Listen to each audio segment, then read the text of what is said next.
for the visiting Kansas City Royals. Leading off and playing in left field is Willie Wilson. The American League leading batter at .338. Batting second at shortstop is U.L. Washington. Batting third and playing third base, George Brett. Batting fourth in center field will be Amos Otis. Batting fifth, the designated hitter, Hal McRae. Batting sixth and playing second base, Frank White. Batting seventh and playing first base this evening, caught last night, but playing first base this evening, will be John Wathen. Batting eighth, doing the catching, will be Don Slott. And batting ninth in right field, Jerry Martin. Very quickly, once again, the Royals will go with Wilson, Washington, Brett, Otis, McRae, White, Wathen, Slott, and Martin. And on the mound, a right-handed pitcher, Dennis Leonard. And he is a good one. Has a record of 10-5. A high ERA for Dennis, but he has been on the disabled list. Don't let that fool you. An ERA of 4.78. Very, very deceiving as far as he is concerned. Is making his first start of 1982 against the Angels and has a lifetime mark of 14-2. And he is, as we have said, is a tough one. For the Angels, here's the way manager Gene Mock will go. Well, before we give you the Angels lineup, Tom Ramsey, the PA announcer, has asked everyone to stand for the singing our national anthem.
California Angels, here's the way manager Gene Mock will go as the umpires jog out to their position.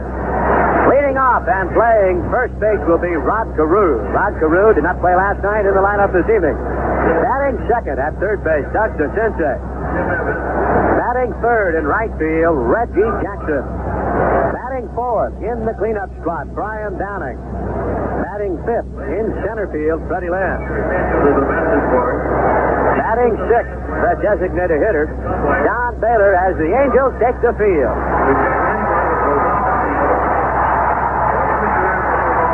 Batting seventh and playing second base will be Bobby Gritch. Batting eighth, doing the catching this evening, will be Bob Boone. Batting ninth at shortstop, Ricky Adams. Tim Foley, after the game last night, had to get an injection as he hobbled around the infield. Was one of the big heroes in last night's ball game and can't really go out and play this evening. So Ricky Adams will be playing shortstop. And very briefly, once again, the Angels will go with Carew, DeCinces, Jackson, Downing, Lynn, Baylor, Gritch, Boone, and Adams. And on the mound, Ken Forsch, who has pitched very well his last two outings. He is 12-10 against the league this year, has an ERA of 3.73, shooting for a career high in wins of 13 for him. Making his 35th appearance of the year, his 33rd start. Has completed 11 games, has caused 4 shutouts this year. His last start was on Thursday against Toronto, was not involved in the decision. In that game, he went 9 1/3 innings. Gave up just the 1 run. That was that game the Angels lost 2-1 in 12 innings. Against Kansas City, he's making his second appearance, his first start here of 1982. He has a record of 1-0. Now, if you recall the game, he won in relief. That was back in June when Don Baylor hit a 2-run homer in the 12th inning to win it for the Angels. So Well, we're about ready to get game number 2 of this series underway. It will be Wilson, Washington, and Brett to face Ken Force. And stepping up to the microphone, here's Bob Starr. Thank you, Ron Fairley, and good evening once again, everyone. Another big one tonight, and a good crowd on hand. 50,000 probably, before everyone gets seated here. As we get ready to go, and Willie Wilson will lead it off for Kansas City. The Angels opening the action tonight. 1 game ahead of Kansas City in the American League West, with a record of 85-65. Willie Wilson, the switch-hitting left fielder, the speedster, to lead it off, followed by UL Washington, and then George Brett. Wilson up there batting left-handed against Ken Force. And the big right-hander's first pitch of the night. A little bit inside, with a slider for ball 1. Bob Boone behind the plate. Doug DeCenze at third, Rick Adams the shortstop tonight. Here's the 1-0 pitch now. Wilson slaps it foul off to the left side, out of play. Hits the facade upstairs and drops down below. A count of 1-1. Wilson at 338, leading the American League in hitting. He was 2 for 4 last night. The pitch by Forge, off the hands, a looper to Rod Carew for the first out of the night. Jammed him with a slider. And he lined out softly to Rod, who had to leap up and to his right to haul it in. Out number 1, and that'll bring up the switch-hitting shortstop, UL Washington. Washington was 0 for 3 last night. He's batting .277. Against the Angels here in 1982, he has batted at a .357 clip, with 4 runs driven in. 1 out. Force goes to the wind. The pitch to Washington. Changeup is in for a strike. Took a little bit off the breaking ball and got it in. They shade Washington somewhat to the opposite field. The plate umpire, Jim McKean. Ted Hendry at first. Jim Evans at second. Al Clark in the rocking chair over at third base. The 0-1 delivery is slider. That is down and in for ball 1. 1-1. One more here tomorrow night, as Tommy John will go against Vida Blue, and then it's off to Texas for 4, into Kansas City for 3, and then back home to close things out against Texas. Force's 1-1 delivery, an off-speed breaking ball down too low for ball 2, and it's 2-1. Downing out in left, Fred Lynn, in center field, Reggie Jackson in right. The 42,000 plus who showed last night saw a fine ball game. The Angels won at 3-2. High expectations for a repeat here tonight. Slider just missed outside. Boone wanted the call, so did Force, and he walks off the mound dejectedly. A borderline call that went against Force, and it's 3-1 on Washington. 1 out, nobody on. Force getting the sign from Bob Boone, the big right-hander. Rocks and fires. Swing and a miss. A fastball about letter high. McKean working with the inside chest protector, so he should be able to get a pretty good look at it. Full count, 3-2 on Washington. Levels the bat over the plate. Force goes to the wind. The 3-2 delivery. Pop foul back here. A pitch that was down. So Washington stays alive. 3-2 the count. 7 home runs for him on the year. 51 RBIs. Pretty good marks for a shortstop, and he can run. He can't run as well as Willie Wilson, but he can run. Force ready to go with another 3-2. Comes in, a swing and a miss. A foul tip indicated as Washington goes down on strikes, and that'll bring up George Brett with 2 out and the bases empty. Brett last night 0 for 4. He's driven in a couple of runs this year against the Halos with a .259 batting average against them. His average against the league, .307. 21 home runs, 77 runs driven in.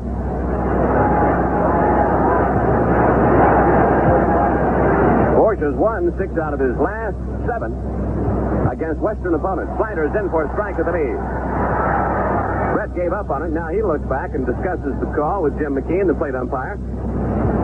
They play Brett to pull. They play him deep. Advisedly so. He is deep in the batter's box from the left side. Ken Force with the sign. The pitch. Change up. Pop high in the air to center field. It is going to be handled by Lynn. There. Makes the catch. We're out number 3. 1, 2, 3. Go the Royals in the first. No runs, no hits, no errors. Nobody left. Angels come to bat in the bottom of the first inning with the score. The Angels nothing, Kansas City nothing. Well, in a pregame interview, Angels catcher Bob Boone talked about how a series like this California-Kansas City battle going on right now should determine the real strength for the stretch run. You put all the physical problems by the way side because there are important games, and personally, I think it's fun to play in those situations where you have to do it. And sometimes you do, sometimes you don't. You really don't worry about it so much, but you know that the concentration of all the players on the field will be at their absolute maximum, and then you find out who can do it. That's Bob Boone of the California Angels. Again, Cleveland beat the New York Yankees Tuesday, 9-8 in the first game of their doubleheader. Some other action in the American League. Detroit is at Baltimore. Boston at Milwaukee. Toronto at Minnesota. Chicago at Seattle. And Texas at Oakland.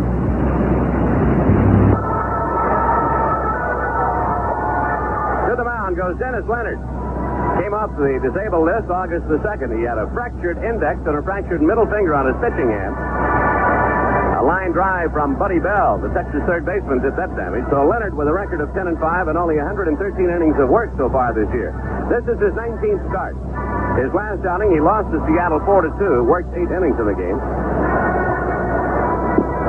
But he is a good one. He has a 14-2 career mark against the Angels. But as I said in the preamble to things here this evening, that 14-2 mark was established not against the California Angel Club that had a Reggie Jackson and a Fred Lynn and a Doug DeCinces and a Bob Boone and a Tim Foley on it. Not to say that he can't still give them trouble. That's not it. But it's not the same club that he established the 14-2 mark. Bob, the one thing about Leonard that you have to kind of keep a mental note of, he is not going to finesse you. He's not going to really go out there and razzle-dazzle you. He's going to throw your basic fastball, curveball, slider, and he's going to come at you with an awful lot of talent and a lot of guts. He is not afraid to go right after the hitters. He's one of the best competitors in the big league today. His record last year, 13-11. He's had a couple of 20-game wins. He's had 3 20-win seasons, won 21 in 78, 20 in 77, and 20 in 1980. He'll face Rod Carew leading it off. Rod out of the lineup last night with the left-hander Gurr on the mound. Ron Jackson filled in, had 3 hits, and drove in a run. Carew swings on the first pitch and fouls it away off to the left side down below. Dennis Leonard came up for the first time in 74, came back to stay in 1975, won 15 and lost 7. Born in Brooklyn, New York. Leonard getting the sign from Don Slott, who is the catcher tonight. Breaking ball is inside the Carew for a ball. Watson is playing at first base tonight, and Don Slott, S-L-A-U-G-H-T, handles the chores behind home plate. Leonard with a 1-1 pitch. Carew takes low and inside ball 2, a fastball. Red in off the edge of the grass down at third, respecting the talent of Rod Carew to jump one down that third baseline and beat it out. The outfield shades into the opposite field. The 2-1 pitch. Missed outside for ball 3. A pitch similar to the one that Force threw up there and didn't get a call on it. And Leonard likewise doesn't get a call on it from Jim McKean and does indeed show his displeasure somewhat. Sort of glaring in for the moment and backing up. 3-1 pitch coming. Carew takes the strike. The pitch, the same part of the plate almost, on the outside part. The count is full, 3-2. Leonard getting the sign, the big right-hander. Rock, 3-2 pitch. Slam to left, and that'll be a base hit down the left field line. Over to cut it off with Wilson. He does. Carew is going to try for 2. The throw to second. It is not in time. He is there with a double, standing. Carew starts it with a double down the left field line, and a golden opportunity for the Halos to get something done here in the first inning. A lead-off double. That'll bring up Doug DeCinces. Batting at even 300. Hitless last night, 0 for 2. Has not hit that well against Kansas City this year, but really looking up and down the lineup, a lot of the fellas have had difficulty with Kansas City, though they have won 4 and lost only 1 here, but are 0-3 in Kansas City. But with the kind of pitching, the kind of ball club that Kansas City is, it's not uncommon to see some batting averages that are not quite as high as they are against some other clubs. DeCinces with 26 home runs. It's been a while since he clubbed one. Leonard working from the belt. Checks, pitches. Off-speed pitch too high. Ball 1. In the 113 innings of work by Dennis Leonard, he has given up 18 home runs. A rather high mark. This is his first start of the year against the Halos. He has 2 complete games, no shutouts. DeCinces batting at even 300 with 26 home runs, 90 RBIs. Dug deep in the batter's box from the right side. 1 ball count. Carew out of second base, nobody out. The pitch. Hard hit ball, 1 hopper to White at second. Carew cannot go to third, and he'll throw out DeCinces. Sharply hit 1 hopper that White knocked down. But Carew could not go to third.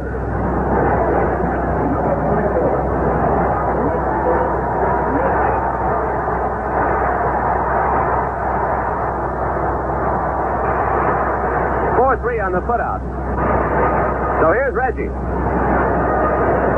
Reggie was 0 for 4 last night. Gura gave him trouble, but though he went hitless, he made the defensive play of the game. He threw a man out at third base with a sharp 1 hopper to DeCinces. And that was a mighty big play. The pitch by Leonard swung on and fouled back a fastball. Just missed it. That's the first good swing I've seen Reggie take in the last 3 or 4 days, Bob. He had a hack at it. Letter high fastball, it appeared. Carew still at second base, 1 out. On deck, Brian Downing. Jackson batting third, 35 home runs, 91 RBIs, 278 batting average. Leonard from the belt. Breaking ball outside for a ball. It's 1-1.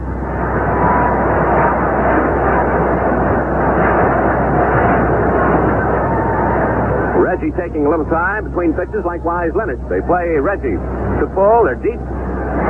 U.L. Washington, the shortstop, shading way over toward the bag at second. Carew with the lead as Leonard checks on him. Here's the 1-1. Swing and a miss, and he didn't have a good cut that time. He went after a fastball, foul, tipped it into the mid of the slot. So Jackson's in the hole, 1 ball, 2 strikes. Leadoff double with Carew at second. DeCinces hit the ball very sharply. A 1-hopper right at White, the second baseman. And he knocked it down, threw him out, and was able to hold Carew at second base. 1 ball, 2 strikes. Now Jackson asked for time, thinking Leonard has taken too much time to get the sign. Leonard with an earned run average of 4.78. Has no record against the Angels here in 82, but 14-2 lifetime.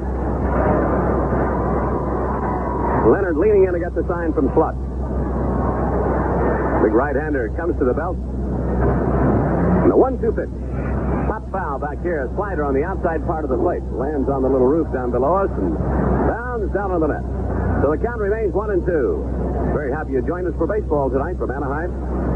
Important series, important games as they all are. 12 to go. Including this one. 1 ball, 2 strikes. Dennis Leonard has the 1-he-wants.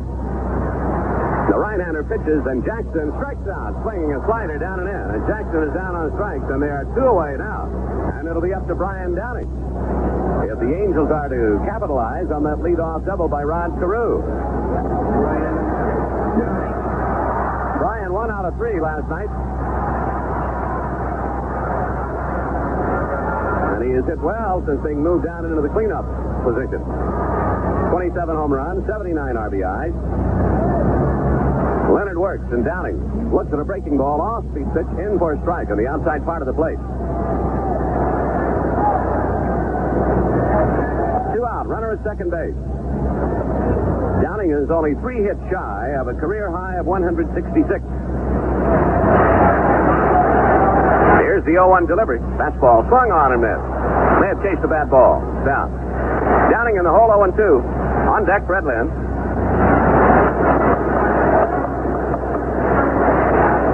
Leonard in his career in the big leagues, 130 wins and 89 losses. And as Ron told you, he's a good one. He's a competitor. 0-2 the count on Brian Downing. Leonard with a long time getting the sign. Now ready. The 0-2 delivery. Swung on and missed. He struck him out with a slider. And so Leonard works around that leadoff double. Striking out 2, getting another on a sharply hit ground ball. No runs, a base hit and a man left for the Halos after 1. No score.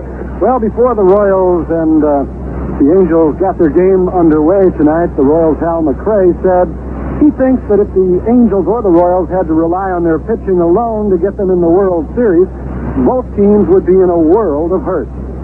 The pitching has gotten beaten up pretty badly of late. The Angels pitching has gotten beaten up pretty bad of late. Both clubs' ERAs are high. about as high as the climb was a year ago. But you just hope that, the guys pitch well. They're capable pitchers. They're proven pitchers, but the last week or so, both staffs have given up a lot of runs. That's Hal McRae of the Kansas City Royals. In some National League finals, rookie Gary Reedus drove in 2 runs and scored twice on Tuesday to spark the Cincinnati Reds to a 6-5 triumph over the San Francisco Giants before 6,038 fans at the smallest crowd in Riverfront Stadium history. We'll have more scores for you later. Followed by Hal McRae and then Frank White. No score after 1 inning of play.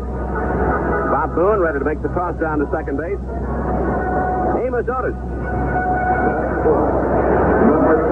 who last night, every time he came to the plate, wanted the umpire to look at the baseball.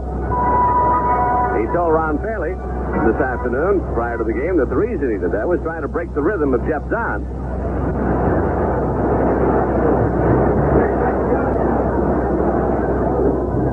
Otis 1 out of 4 last night, batting .283, but on the year has hit better than anybody for the Royals with a .542 batting average against California. He wipes out that bottom line in the batter's box now, and he will stand with his heel on the line and most of his foot outside the batter's box, as deep as he can possibly get. And before the night is over, Bob Boone will mention it to the plate umpire and have him draw the line back and make him get inside it. Sliders in for a strike on the first pitch.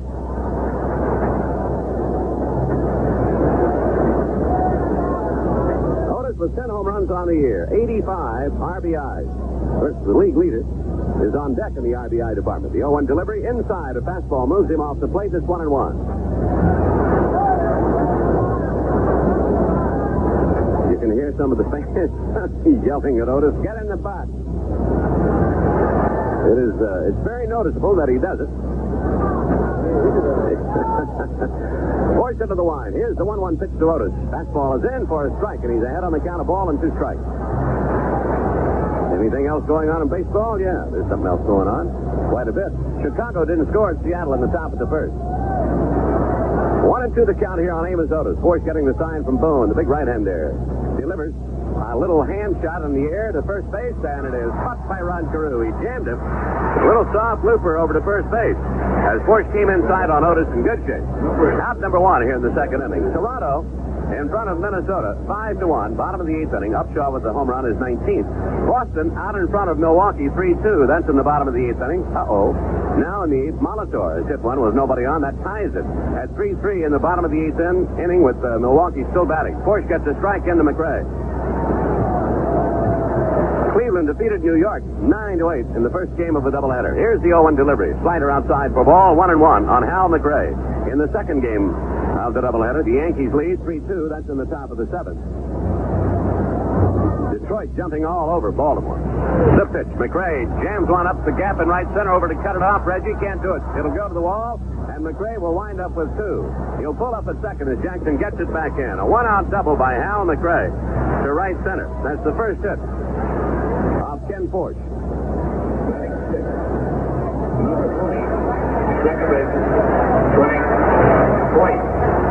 The Angels and KMPC would like to honor Mark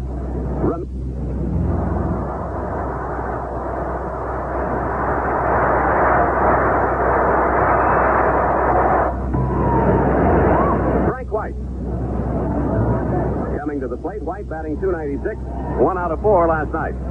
In that Dodgers-San Diego game, no score after 3.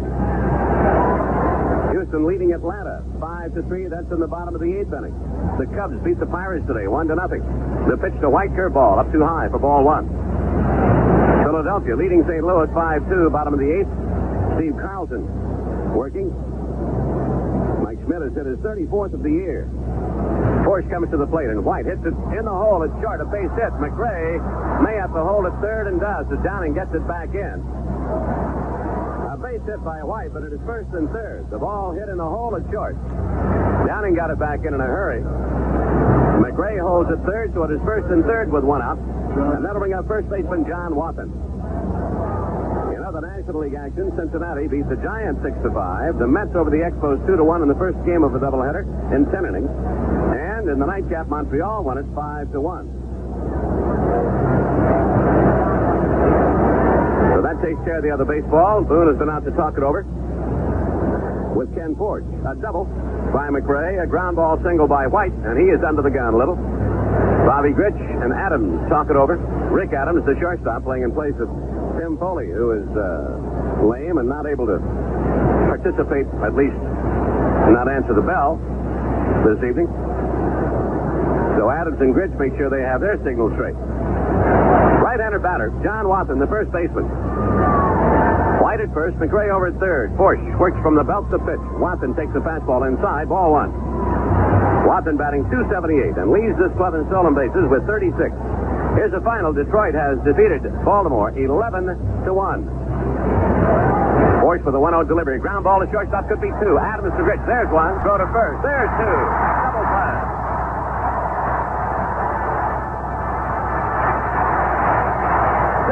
Three on the double play. That bails out Forsch. No runs on two hits. Kansas City leaves a man. The first save stranded. We go to the bottom of the second. The score, Angels nothing, Kansas City nothing. We have some other finals from the National League from Tuesday. Chris Byers' home run and an RBI double by pitcher Scott Sanderson ignited a 4-run third inning, which enabled the Montreal Expos to defeat the New York Mets 5-1 for a split of their doubleheader. In the first game, Ron Gardenhire socked a leadoff home run in the bottom of the 10th to give the Mets a 2-1 victory. Craig Swan, now 10-7, surrendered a leadoff homer to Spire in the third inning to give the Expos a 1-0 lead. Tim Blackwell then tripled to right field, and Sanderson followed with his run-scoring double. Jody Davis smashed a 2-out single off reliever Rod Scurry in the 7th inning to score Gary Woods with the game's only run on Tuesday to lift the Chicago Cubs and Ferguson Jenkins to a 1-0 decision over the Pittsburgh Pirates.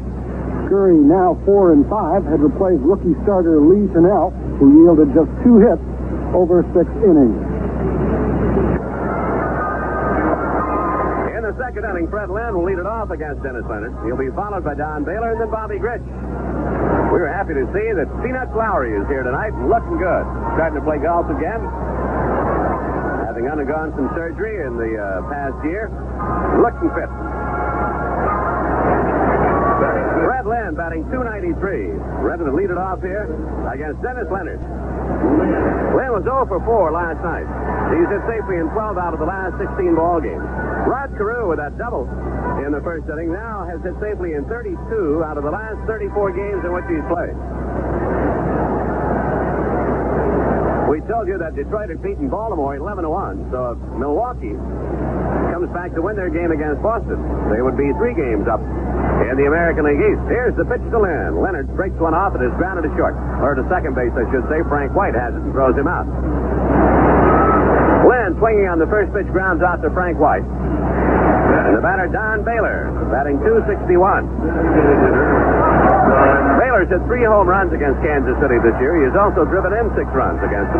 Those are the best marks of the Angel Ball Club.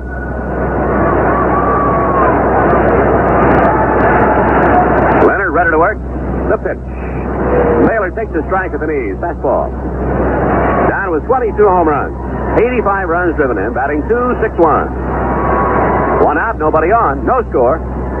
We're in the bottom of the second inning. Leonard's pitch. A slider in the dirt, backhanded by Slot. Ball 1, 1-1. Throw the ball out of play. It gets roughed up. 1-1 the count on Baylor. Leonard, rather deliberate sort of worker. The 1-1 pitch swung on, hit deep down the right side toward the corner. Martin comes over, has a play on it in foul ground, maybe, and could not make the catch. I think he would like to claim fan interference. The fan was there. And I think the first baseman, John Watson, speaks to Ted Henry, the first base umpire, about the possibility of fan interference being called, but nothing doing. So Baylor gets a life. A ball and 2 strikes on Baylor. 1 out, nobody on. The Angels now, with that double by Carew, have exceeded the club record of 242. They tied it last night, and they set a new one tonight. A slider is outside for a ball. It's 2-2. 243 doubles for the club with Ron leadoff double tonight. 2-2 pitch. Baylor grounds it towards third. Brett on 2 hops. Near the line, long throw, in time. Baylor is out. They're 2 down. And we'll pause for station identification. Say hello to the folks over in Sun City, Arizona, who listen on KWAO. This is the Angels Radio Network. This is the American Forces Radio and Television Service.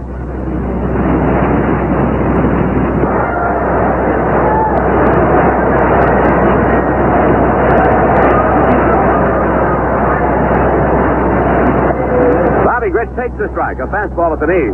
2 outs, nobody on. Bobby 0 for 1 last night. He walked and was hit by a pitch.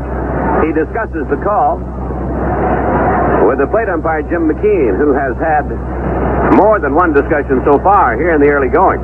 Don Slott, the catcher, goes out to talk it over with Leonard. They continue to come in. It's going to be better than 50,000, I think, here tonight. And the Angels will set a new American League attendance record tomorrow night, needing only 58,729 to set a new mark. Well, they're going to get most of that here this evening. The pitch to Gritch, up too high for a ball. It's 1-1. Bobby with 18 home runs, 62 runs driven in, and a 261 batting mark. Dennis Leonard goes to the line. The 1-1 pitch, fouled by Bobby Gritch, rolling back over to the left side. 1 ball, 2 strikes on BG. There's signs all over the place. Somebody's hung a bullseye in right field for Reggie. 1-2 delivery. A swing and a looper off the right side is going to be foul, out of play. Can do an 82 signs, and yes, we can. Resurrected from 1979. Sign up the upper deck in right field. Downtown Jacksonville, it says. Here's the 1-2 to Gritch. Slider misses down and away for a ball. 2-2.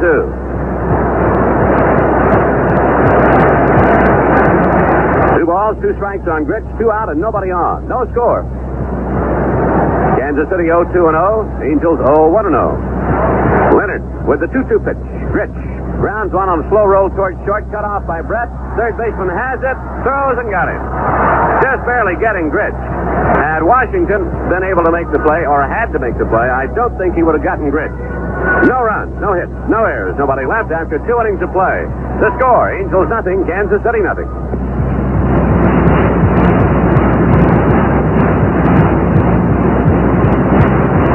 We got some American League finals from yesterday, in case you didn't know what happened yesterday.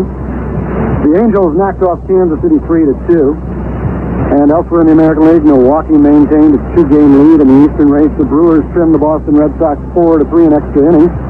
Second place, Baltimore also won, taking a 3-1 decision from the Detroit Tigers.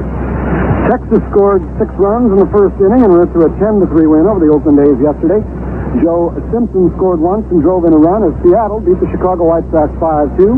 The Minnesota Twins got a pair of home runs from Randy Bush as they downed the Toronto Blue Jays 4-1. And the Cleveland Indians and New York Yankees fell victim to rain. They were rained out. Both clubs played tonight, to where Cleveland beat the Yankees 9-8. We go to the top of the third inning. No score in the ball game. Dennis Leonard going against Ken Forsch. Fine ball game. Game 2 of the series. Angels won the opener last night 3-2, and now lead the Royals by 1 full game. And in the third inning, Ken Forsch will be facing Don Slott, followed by Jerry Martin and then Willie Wilson. Forsch has given up just a couple of hits. Inning-ending double play in the second got him out of a jam, a first and third situation. So we go to the top of the third inning. No score, and the catcher Don Slott standing in. Forsch ready, and the first pitch is a breaking ball that misses for ball 1. Slott, 6'1", 190-pounder. Born in Long Beach. Now resides in Palos Verdes. The 1-0 pitch is a slider outside for ball 2. Went to UCLA and was the captain of the UCLA team all Pac-10 in his junior and senior year. Right-handed batter down on the end of the bat. The 2-0 pitch is swung on and fouled out of play off to the right. Began his pro career following the 1980 June free agent draft. Was selected in the 8th round. His first year went down to Fort Myers, where he hit .261. The 2-1 pitch is swung on line into right field. Coming on is Jackson. Coming on, and he makes the catch right around his knees. A fine play by Reggie Jackson on the liner by Don Slott for one away. A good play by Reggie in right field.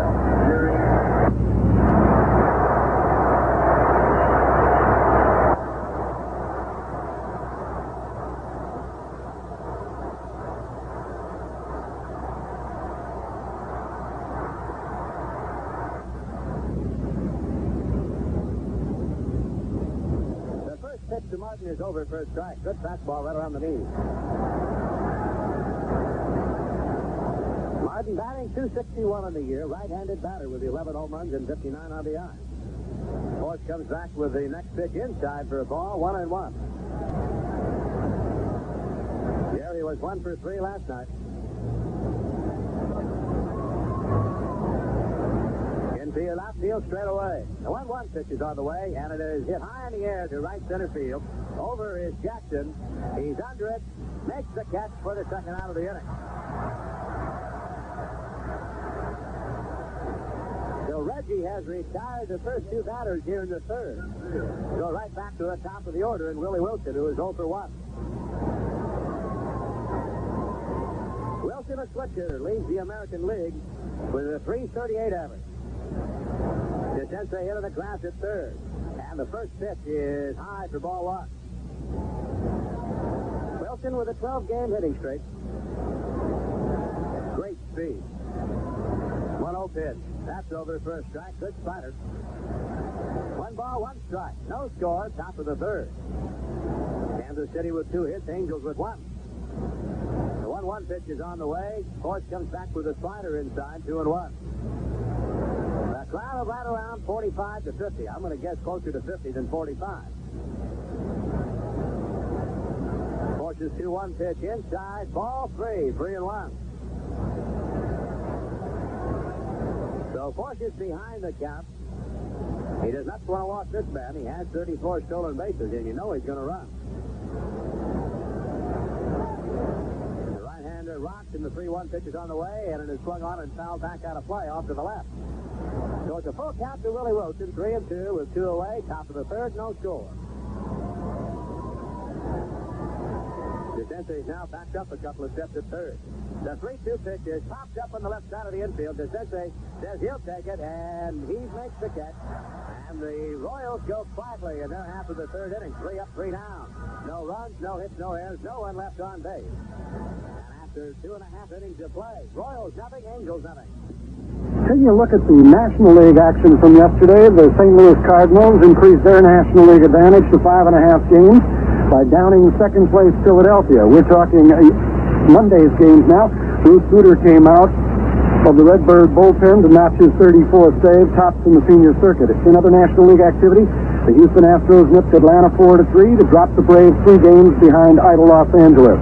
The Cubs won their 5th in a row on Monday, beating the Pirates 3-1 in a daytime contest. And, of course, rain in New York forced the Mets and the Montreal Expos to cancel their game plans.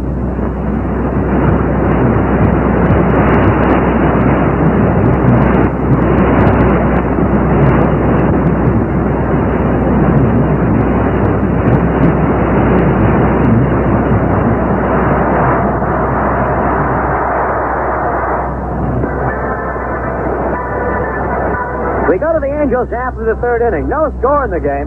Dennis Leonard back to the mound for another inning of work. Leonard with a 9-game winning streak over the Angels. His last loss was in September of 1978 here at the Big A. Bob Boone will lead things off to the Angels in the bottom of the third. He'll be followed by Ricky Adams and then Rod Carew. Boone with an RBI single last night to drive in Don Baylor to put the Angels on the board first, 1-0. That was in the second inning. Infield, outfield playing Boone straight away as Leonard rocks, and the first pitch of the third inning is a fastball low for ball 1. As we said earlier, Leonard is not going to surprise you with any tricky pitches. It'll be fastball, curveball, slider, and occasional changeup. right-handers 1-0 pitch is on the way. A fastball outside for ball 2, 2-0. A final score in the National League.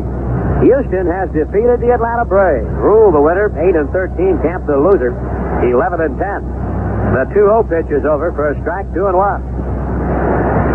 For Atlanta, 3 runs on 11 hits. For the Houston Astros, 5 runs on 9 hits. Each team committed an error.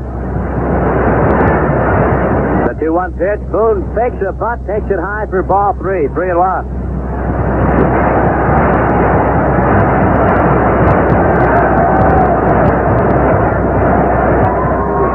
Boone batting at .400 against Kansas City this year. He's 8 for 20. Has driven in 3.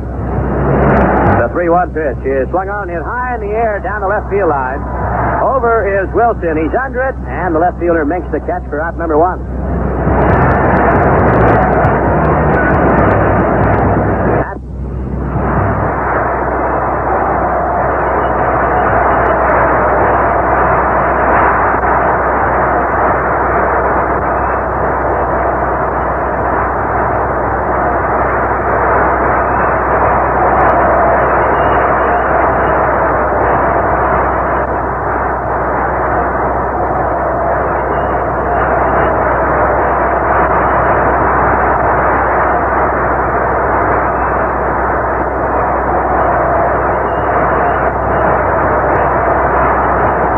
Pitch. He is swung on and hit high in the air to center field. Getting ground a few strides as Otis makes the one-handed catch for out number 2. And Rod Grew will be next.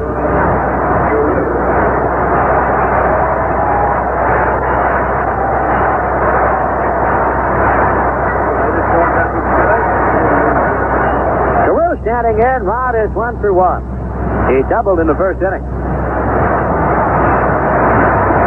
Leonard's first pitch to Rod is on the outside corner for a strike. Fastball right about knee-high. A final score in the National League. The Phillies have defeated the Cardinals 5-2. The 0-1 pitch to Carew is lined right back up the middle into center field, a base hit.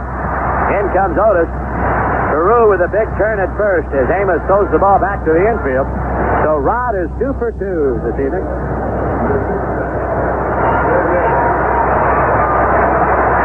That is only the second hit given up by Leonard.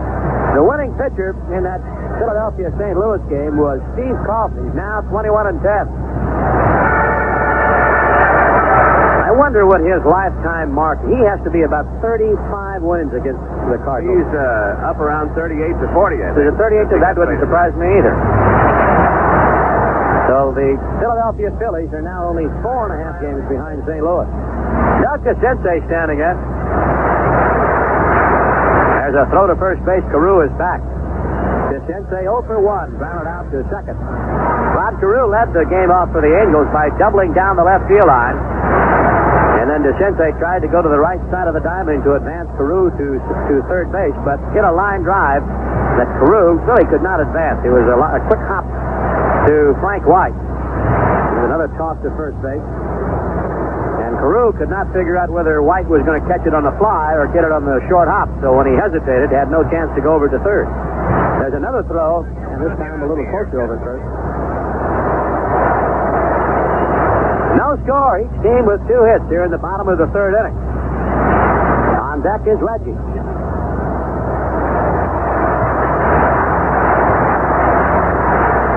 And the next pitch is on the outside corner. Doug DeCinces is Robert W. Morgan's designated hitter for this game. So keep track of what Doug does this evening, and then keep your dial at 710 KMPC, and then tomorrow morning between 6 and 10. Game continues at the beginning of side 2 after a 60-second delay.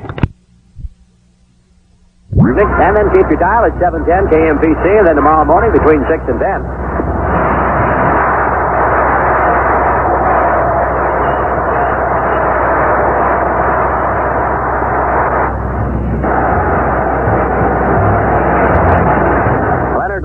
Getting the sign. Right-hander at the belt, checks first base, comes to the plate. And DeCinces had a half swing. Did he go around too far? Yes, the first base umpire, Ted Henry, said he went too far. And now DeCinces behind in the count 0-2. A final score in the American League. Toronto has defeated Minnesota 5-1. Steve, the winner.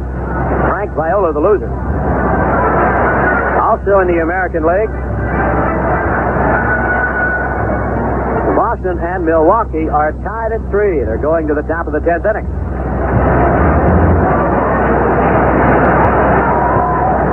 No score here at the Big A. There are 2 outs with a runner at first. They'll throw over to first base a little high as Carew gets back. Leonard is one of the kind of pitchers, in my estimation, if you score, you better do it early. Very similar to Larry Gura. Very good competitor. Leonard at the belt, and the 0-2 pitch is swung on and missed, strike 3. DeCente went after a slider that might have been outside. That is strikeout number 3 for Dennis Leonard. And for the Angels in their half of the 3rd inning, no runs and 1 hit. No errors. They leave 1 hit stranded, 2, and through 3 innings of play, Kansas City nothing, and the Angels nothing. Well, the first day of the first ever regular season strike by the National Football League players has produced some predictable reactions. The pro football players, for the most part, have shown widespread solidarity, and the owners, through their management console, say they're still planning on playing this week's game. The Baltimore Colts were considered one of the weak links in the NFL Players Union chain. That's because first-year coach Frank Kush brought in a parcel of new players. But none of the Colts showed up for Tuesday's practice, and that prompted Baltimore player representative Mike Ozowski to say that if we are the weakest link, I feel sorry for the owners. Some players, including Lynn Swan, John Stallworth, and Donnie Shell of the Pittsburgh Steelers, and the Los Angeles Raiders punter Ray Guy, say they'll cross picket lines. The chief negotiator for the NFL Management Council, Jack Donlin, said none of the games scheduled for this week have yet been canceled. In the 4th inning for Kansas City, UL Washington will lead it off, George Brett to follow. And then Amos Onis. The 2, 3, and 4 men in the Kansas City lineup. No score as we go to the top of the 4th inning. UL Washington was the strikeout victim of Ken Forsch back in the 1st inning. Switch hitting shortstop. Be up there from the left side. He was hitless last night. He was 0 for 3 in the initial encounter. Jeff Zahn picked up the win, got fine relief help out of Luis Sanchez in the 9th inning. And Jeff winning his 17th of the year. Career high for him. Washington standing in. Ken Forsch ready to work. Starts it with an off-speed breaking ball and got it in for a strike. Forsch has, for the most part, been getting ahead of the hitters.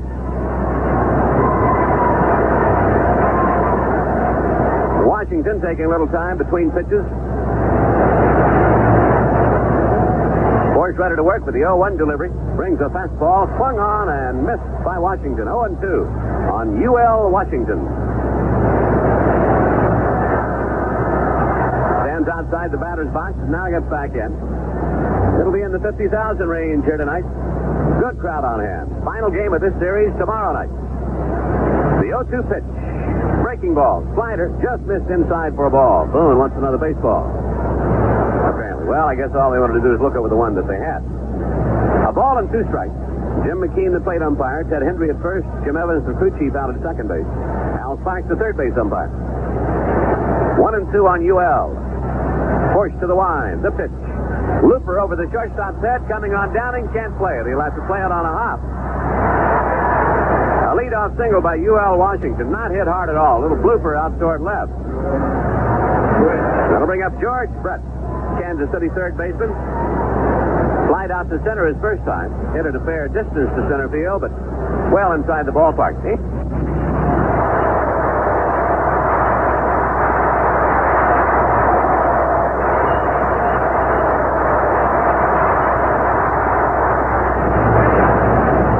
Brett 0 for 4 last night, 0 for 1 here tonight, and a definite home run, Brett. Forsch now steps off, looks Washington back. Washington will steal a base for you once in a while. He has stolen 21 on the year. The pitch to Brett, fastball down and away, ball 1.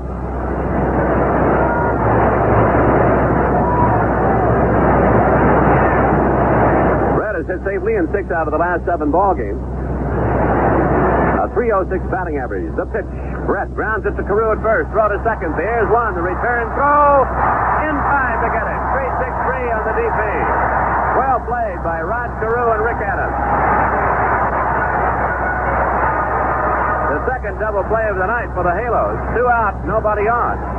And the batter, Amos Otis.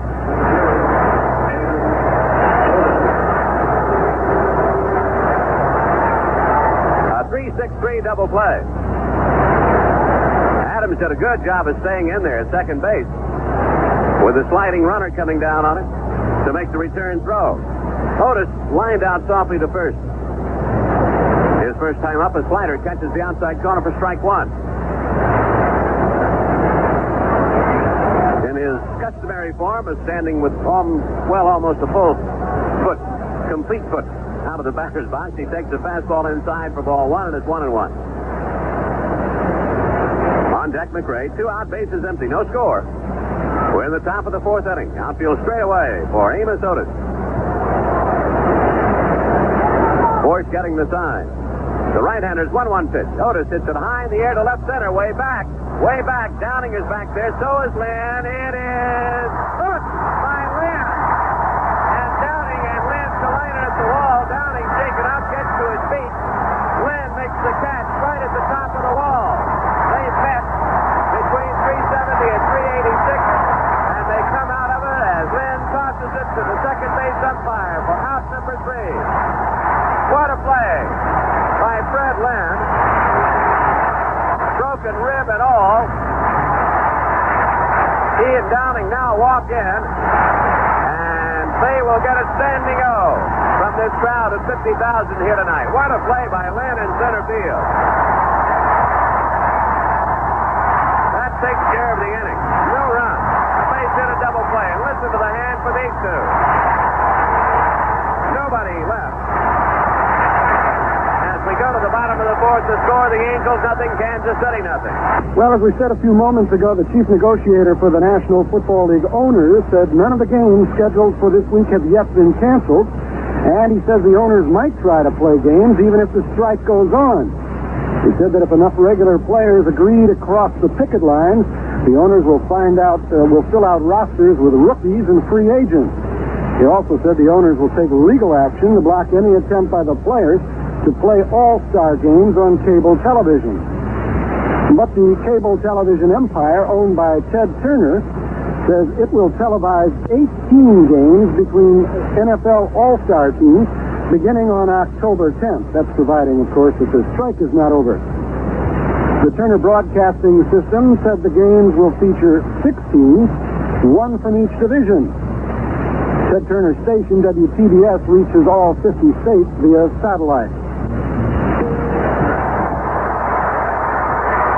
Jackson ready to lead it off after a spectacular inning-ending play by Fred Lynn as he and Downing collided out in left center at the wall. And I don't know whether the ball would have gone over. I think it might have stayed in the ballpark off the top of the wall. But Lynn made a spectacular play, and Downing came out in good shape. An off-speed pitch, a change-up in for a strike. Just painted the outside corner. Reggie struck out his first time up.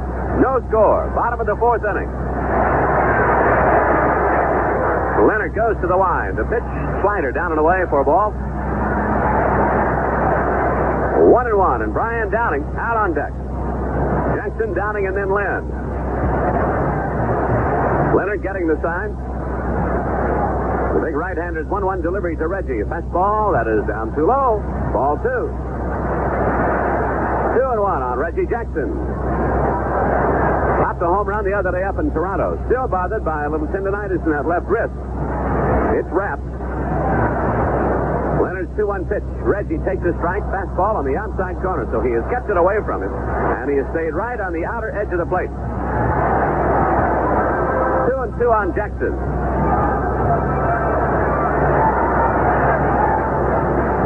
Don Slaught working behind the plate, flashing the sign for Dennis Leonard.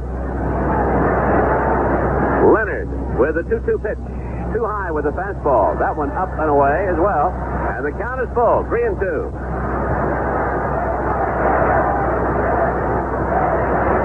Leonard got him on strikes the first time. After working away, finally came inside, down and in. Here's the 3-2 pitch.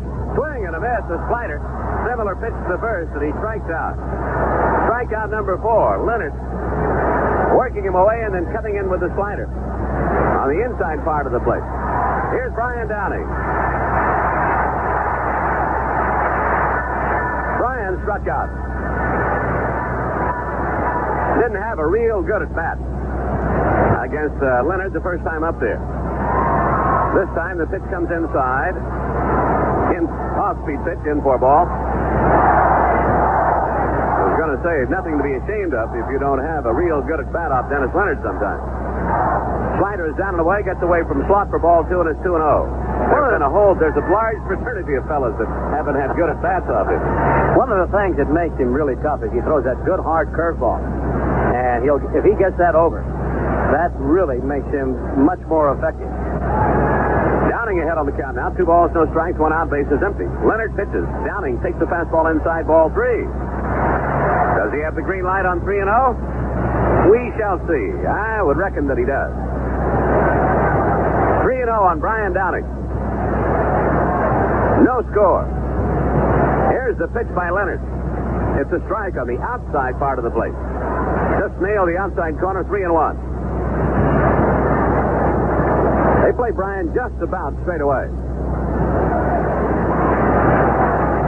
Leonard, long time getting the sign between pitches, 3-1 delivery, and Downing swings and misses a slider, full count, 3-2. That pitch also away as well. On deck, Fred Lynn. Jim McKean dusts off home plate. Leonard has struck out 4 so far. Got 2 in the first, another in the third, another here in the 4th inning. Leonard goes to the line. The pitch. Outside, ball 4. Tried to get him to chase a bad ball, and he would not do it. Downing draws a walk. The first free pass given by Leonard. Lynn comes to the plate, and we'll pause for station identification. This is the Angels Radio Network. This is the American Forces Radio and Television Service.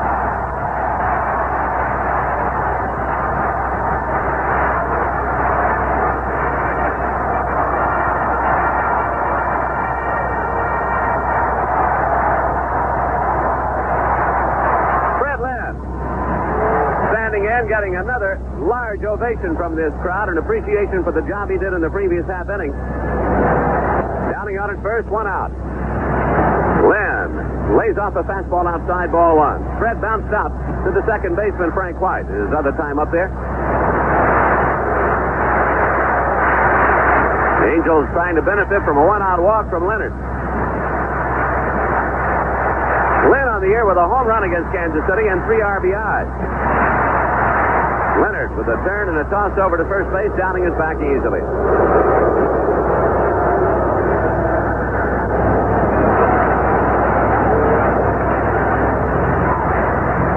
Lynn feeling better every day. I don't think there was much contact, if any at all, on the play that he and Downing crossed on out there in left center. I don't think he felt any damage from that standpoint. Here's a line drive to right. It is in front of the right fielder, Martin. Downing had to hold up at second base, thinking perhaps that Martin might catch it. Lynn with a line shot to right. So Downing had to hold up about 2/3 of the way down to first base for fear that Martin might make a shoestring catch. A base hit for Fred Lynn. Ron was just saying that Lynn just might stroke one out here tonight. He is swinging the bat better, Ron, and I think with each day that he plays, he's feeling more comfortable. Well, I was just primarily going by the way he's approaching Leonard. He has a real smooth approach tonight.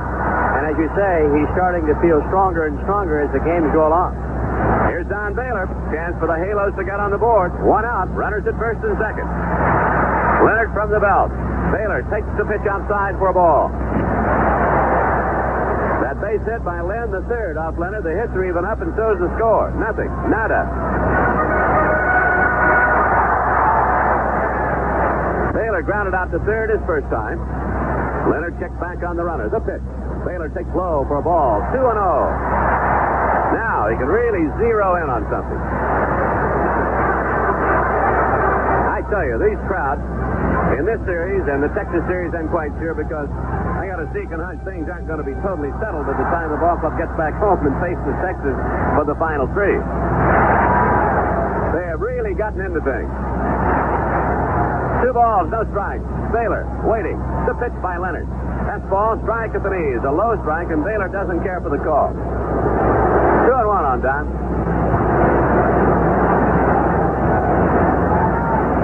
He might see a mess of breaking stuff right now. Sliders, curveballs. That may have been his fastball to hit. 2 balls, 1 strike. Leonard with the pitch. Fastball is hit towards center field. It'll be handled by Otis. He broke in, now gets back, and everybody's going to have to hold as he makes the catch. Getting back down to second base, Downing retreat. Likewise, Lynn at first. Baylor hit it dead straight away. So with 2 outs, the batter, Bobby Grich. They need a base hit to get a score. Bobby grounded out to second his first time.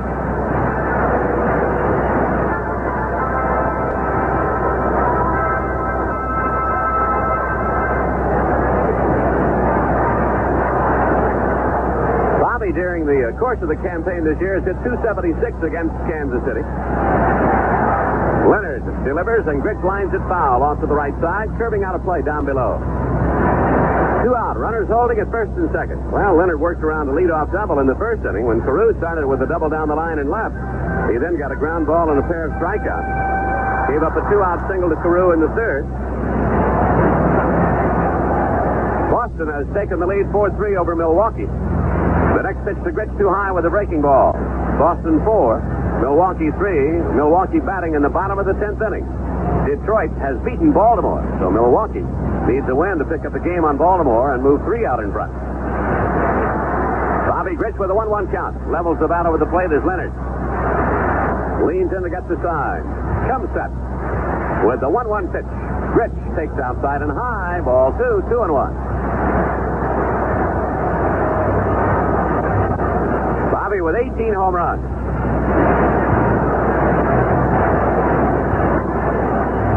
And as we mentioned to you, in the 113 innings that Leonard had worked coming into the ballgame, he's now worked 117. He's given up 18 home runs. Grich swings and lines 1 foul off to the right into the second level. Count goes 2-2. Bobby trying to get something done with 2 outs. Downing to second base. Lynn on at first.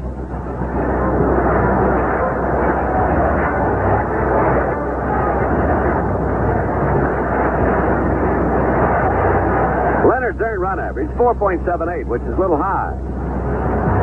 But he's won 10, he has lost 5. Was on the DL for quite some time. Came off August 11th. 2 balls, 2 strikes on Grich.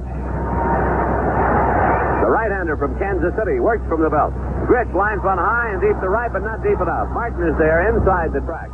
Makes the catch for out number 3.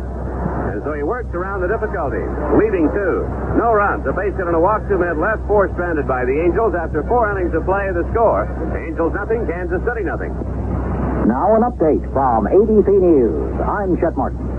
Israel's opposition Labor Party has called for a full-scale parliamentary debate tomorrow concerning the massacre of Palestinian refugees in Beirut. And Defense Minister Ariel Sharon has promised a full and detailed report to the Knesset session, which will be broadcast nationwide. In Beirut, ABC's Jim Hickey tells us they're still adding up the grim totals. 4 bodies have been discovered in 2 West Beirut Palestinian camps, victims of a violent weekend massacre. It's unlikely anyone will ever know how many people died. Best estimates put it in the hundreds. There is still no hard evidence indicating who did the killings, but survivors continue to blame right-wing Christian militia groups. Those groups still deny any involvement. The Senate tonight okayed a measure requiring striking locomotive engineers to go back to work. The House takes up the proposal tomorrow.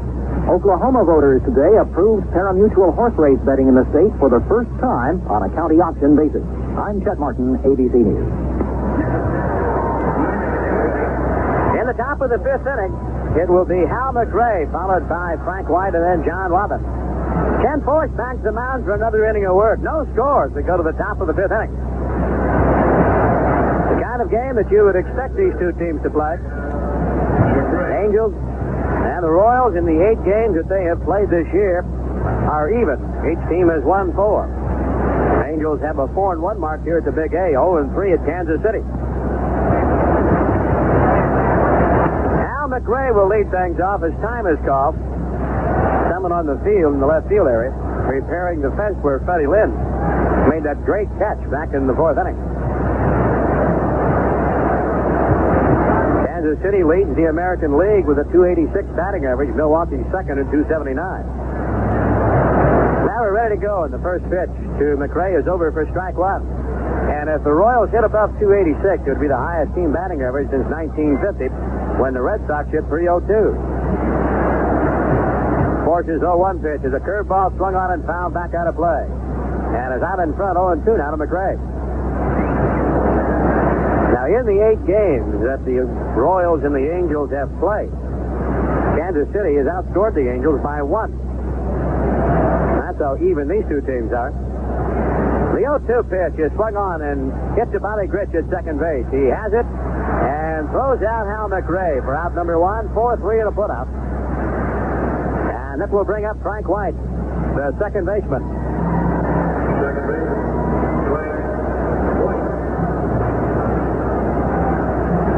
Frank White 1 for 1. He singled in the second inning.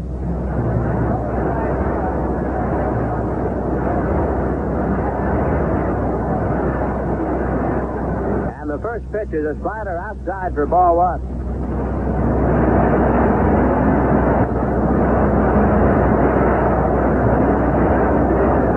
The 1-0 pitch, a changeup that is bounced toward the Angels' dugout. 1 ball, 1 strike. Frank White has driven in 54 runs, has been on the disabled list this year. They put some stitches in his leg when he slid up in Oakland. Cut himself, had to come out of the lineup for about 10 days or 2 weeks. Force turns and delivers the 1-1 pitch, punted along the third baseline. In comes Force, barehanded, throws to Carew. Hit time! What a play by Force!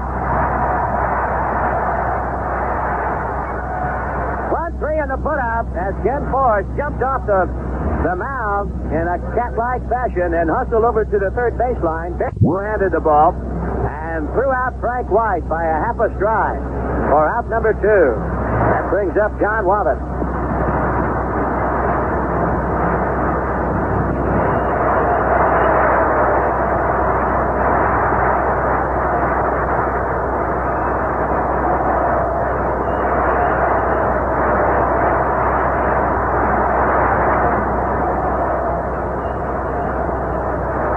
Pitch misses for ball 1. The 1-0 pitch is hit off the hands between first and second, backhanded by Carew. He flips to Force covering, and Waddon is retired. And the Royals go 1-2-3 in their half of the 5th inning. No runs, no hits, no errors, no one left on base. They've stranded 1. And through 4.5 innings of play, the score remains the same. Kansas City nothing, and the Angels nothing. Pro football wasn't the only level of grid action making news on Tuesday. Oklahoma and Southern California created some waves in the college game. The two football powers said they sold the rights to their Saturday game to an Oklahoma television station.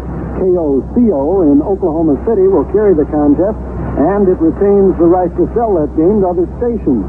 That's the first move by colleges to sell a game outside of the NCAA TV contract. A federal judge last week said that colleges, and not the NCAA, have the right to sell television rights. The NCAA is appealing that ruling. There was other sports news besides football Tuesday. The Pittsburgh Pirates and Montreal Expos suffered serious blows to their National League East title hopes. The Bucks were blanked by Chicago, 1-0, and the Expos split a twin bill with the New York Mets.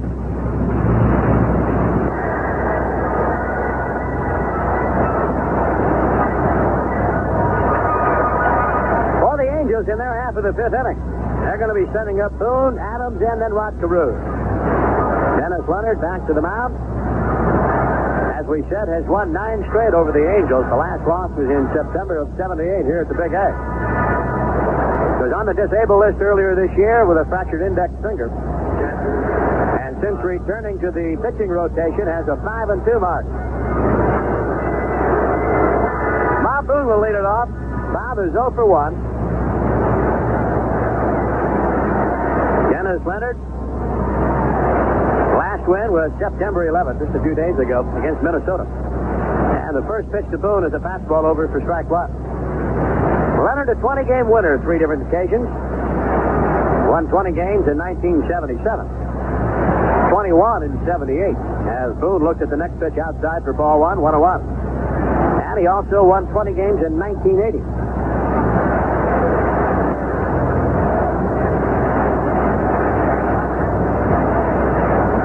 Ready, and And the 1-1 pitch is on the way, and that is in the dirt, gets by Slot, and goes to the backstop. 2 balls and 1 strike. Leonard came up to stay with Kansas City for good in 1975. Since that time, has a mark in the Nasher in the American League rather of 130 wins, 89 losses. The 2-1 pitch is outside, 3-1 now to Bob Boone. That's the most by a right-handed pitcher, or actually by the most by the right-hand in the major leagues during that span. So the winningest pitcher in the last few years, a right-handed pitcher that is on the mound against the Angels this evening. The 3-1 pitch is outside, ball 4. Down to first base goes Boone. That is only the second base on balls given up by Leonard.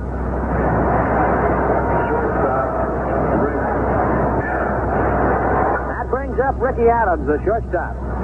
No score in the game. Bottom of the 5th inning. Each team with 3 hits. Ricky 0 for 1. I wouldn't be a bit surprised to see manager Gene Mott go for the sacrifice with Rod Carew on deck.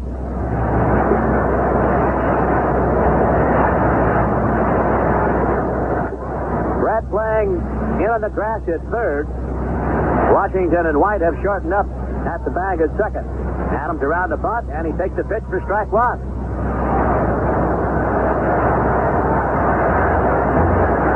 Ricky looking down at Preston Gomez at third base as he goes through a series of signs. Bobby Knopf coaching for the Halos at first. No score. They go to the bottom of the 5th inning here. With a runner at first and nobody on. Nobody out with it. Adams around, punts the ball back up the middle. In comes Leonard. He has just the 1 play, and that's the first pitch. Throws it away. He gets by White. Adams did not know where to go to first or second. He's going to stay at first, and Bob Boone moves over to third.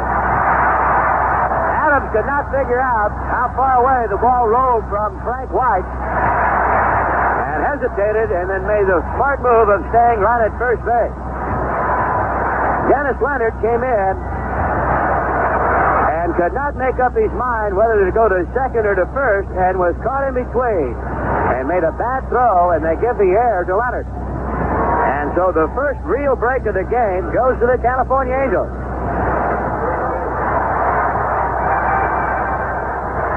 They'll rule that a sacrifice, error 1.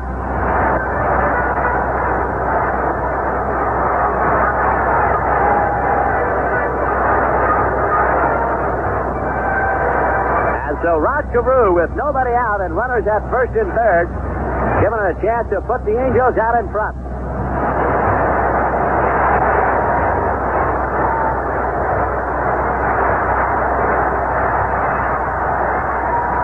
Leonard at the belt, checking Boone. And the first pitch to Carew is pulled between first and second into right field, a base hit. Boone was scored. Adams on his way to third. The throw is not in time. The Angels lead it 1-0.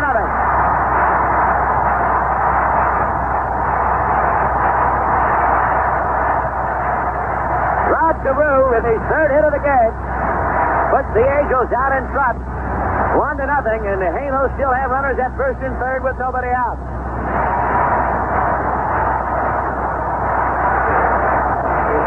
That is Rod's 37th RBI of the year. And the Angels get on the scoreboard first. Doug DeCense, the next batter. With the infield going to play in. They're going to move Brett in. UL Washington is playing even with the bag. Frank White is in. Carew with a good lead at first base as Wavin holds him on. On deck, Reggie. Angels lead it 1-0. Leonard taking his time, and the right-hander has a sign from Slot. From the stretch, the first pitch to DeCense is a high bouncer to short. They're going to come to the plate, and the throw is in the dirt, and a good play by the catcher as he throws out Ricky Adams. And now time is called. A fielder's choice for DeCense on that high bouncer to Washington at shortstop. And Ricky Adams on the slide to home plate appeared to have kicked John Slott's left arm. And they're going to go out and take a look at that. So DeCense is on with a fielder's choice. Adams is out 6-2.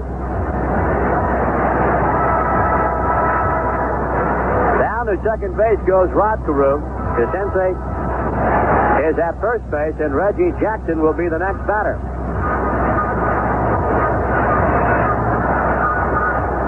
You really have to credit Don Slott with a fine fielding play at the plate, because UL Washington's throw was short-hopped him.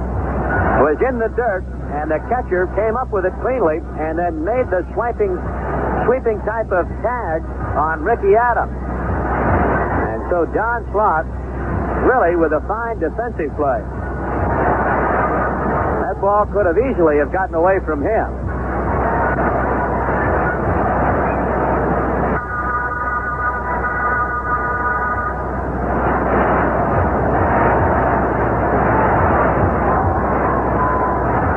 So Slott gets behind home plate. I would imagine they're going to let him catch a ball or two and throw a couple before they put the game back in play once again. Well, the inning started when Boone walked to lead the inning off, and then Ricky Adams with a sacrifice trying to move Boone along to second base. Leonard came in, threw the ball away to Frank White at first base to put runners at first and third. And then Rod Carew in the first pitch singled between first and second into right field. That drove in Bob Boone to put the Angels out in front 1-0. It appears as though he may have injured his thumb on the left hand.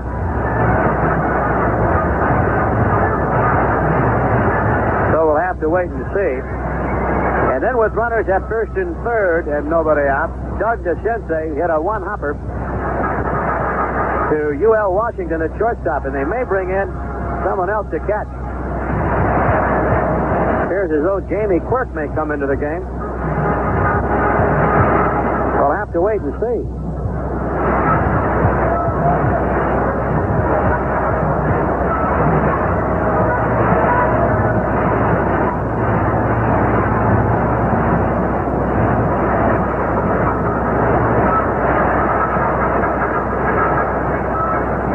So while Quirk is putting on the catcher's equipment, I just want to remind you that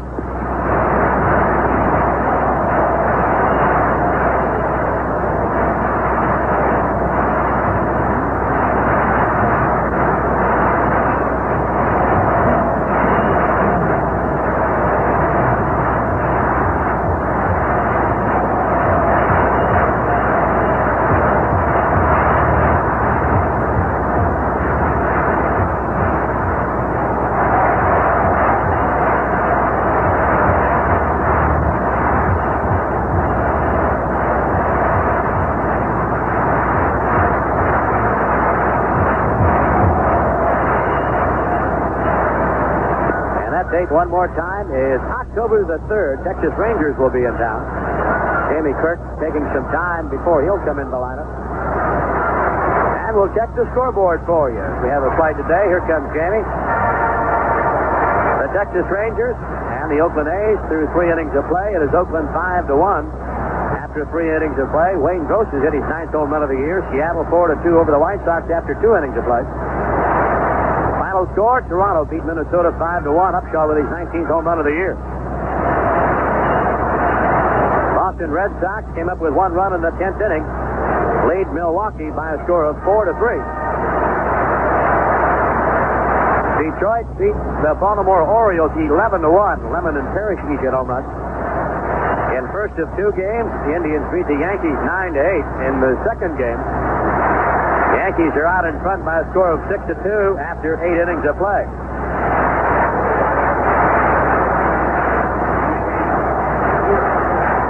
Jamie Quirk is in the game now for Don Slott.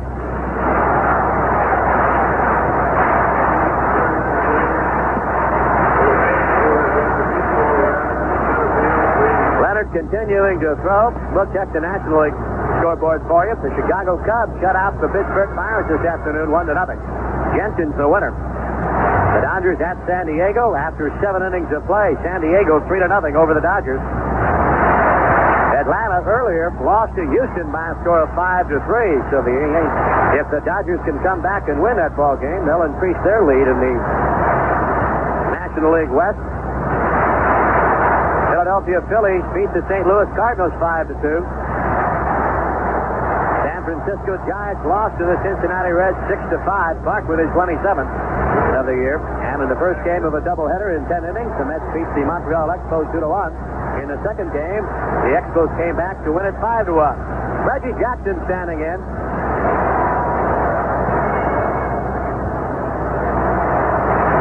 Angels on top 1-0. We're in the bottom half of the fifth inning with one away. And runners at first and second. Carew down at second. Doug DeCinces at first. And Reggie Jackson standing in. And the first pitch to Reggie is high enough side for ball one. Reggie batting .277 as he stands in. He's hit 35 home runs. Last home run was in Toronto. Reggie with 460 career home runs. Leonard checking Carew at second and comes to the plate to Reggie. Swings and misses for strike one. A big swing by Reggie. Every now and then he puts on a good swing. That time he really with an uppercut type swing. And Leonard threw it right on by him.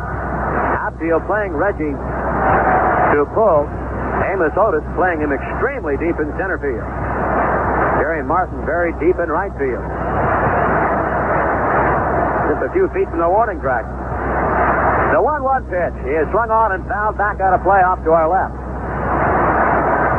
So Jackson's behind in the count 1-2.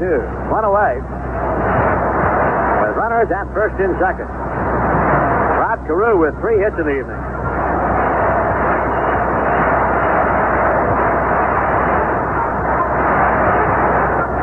Angels only have 4 hits. The other guy to get a base hit was Freddie Lynn. That was in the 4th inning. A base on balls and an error and a base hit has produced the Angels' only run. Jamie Quirk flashing the sign. The right-hander has it. Checks Carew. Comes to the plate. Just misses outside. 2-2. Tried to sink a fastball low and outside. Reggie took it for ball 2.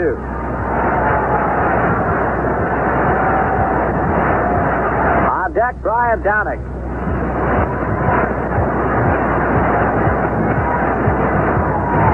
The game this evening really represents 2 games.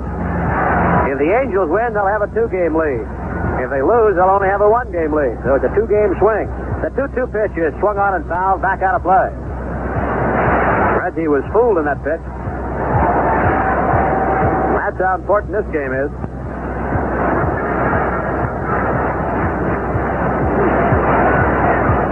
At first base, Doug DeCinces. At second base, Rod Carew. Reggie looking for his first hit of the series. He's 0 for 2 this evening. As Bob mentioned, his left wrist continuing to give him a rough time. It is still very painful. The 2-2 pitch, outside, ball 3. 3 balls and 2 strikes, 1 away. So keep an eye on the runners.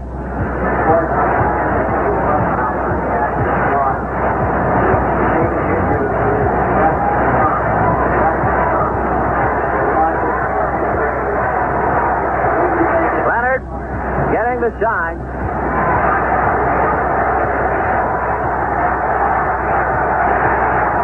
He looks to second at the belt and now comes to the plate and it's outside, ball 4.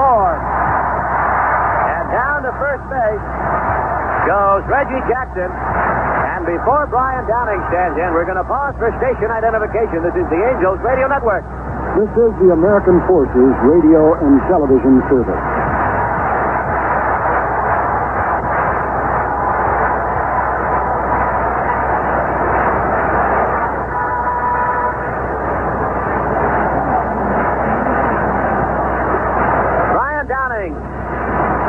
Well, I said if the Angels lose tonight, they'll be 1 game out. No, they'll be even. I'll be all right.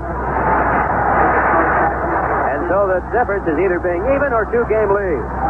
The first pitch to Downing is over for strike 1. A fastball ran over the heart of the plate. Carew at third, DeCinces at second with Reggie at first. Ryan struck out. He's 0 for 1 and walked. And as a 4th place hitter, he is 6 for 12. He's batting .500. On deck, Freddie Lynn. pitch is a slider outside. Ball one. 1 ball, 1 strike to Brian Downing.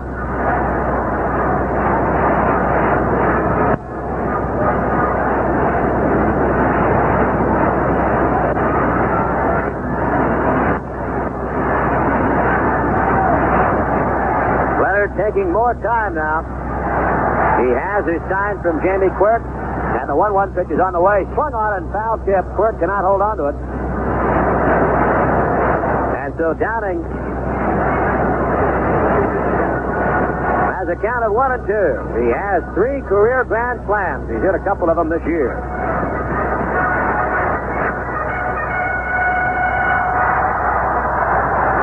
Angels on top 1-0. We're in the bottom of the 5th inning, 1 away. And the Halos have bases loaded. Leonard trying to pitch out of the jam. The 1-2 pitch, curveball outside. And the count is 2-2. Ryan has hit 27 home runs this year, driven in 79. He's having quite a year.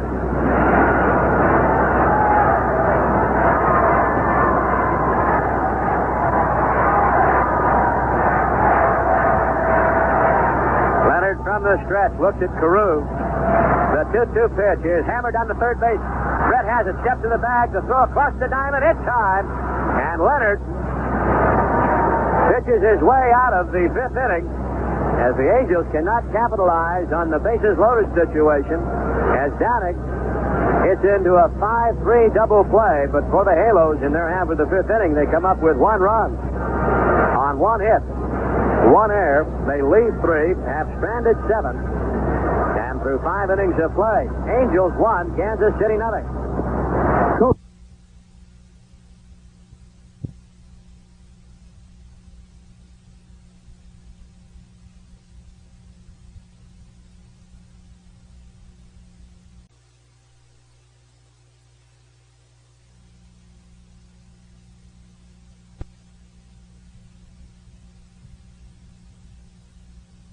Jack Elway has always believed that football should be fun, and since he's been at San Jose State University, it's been fun for Spartan fans.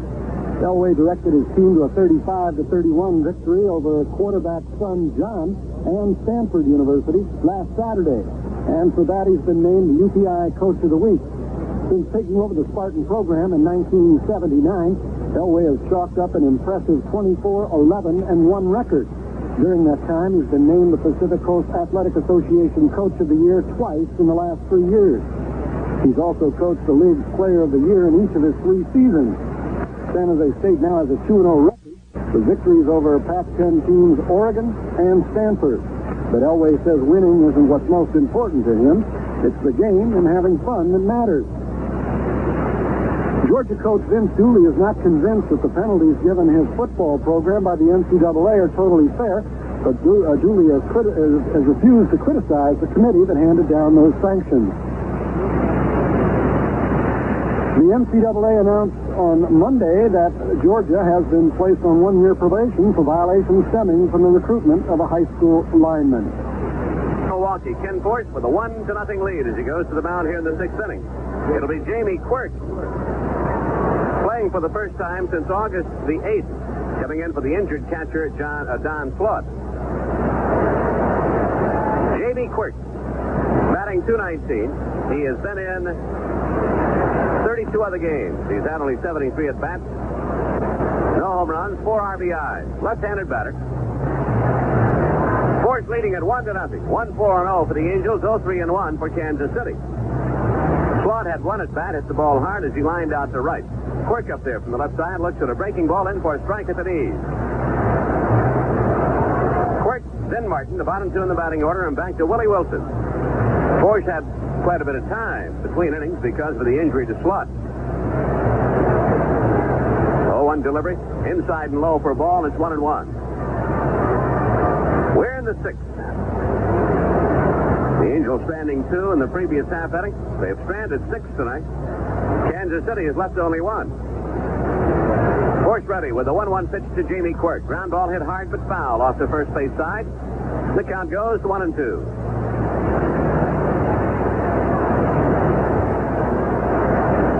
Jamie, a multi-talented fellow. He can play some other positions. the Kansas City club since 1975. 1 ball, 2 strikes. The pitch. Change-up. Struck him out. Caught him looking. Painted that inside corner and forced. Picked up his second strikeout of the night. That brings up Jerry Martin, the right fielder. And gives us time to tell you.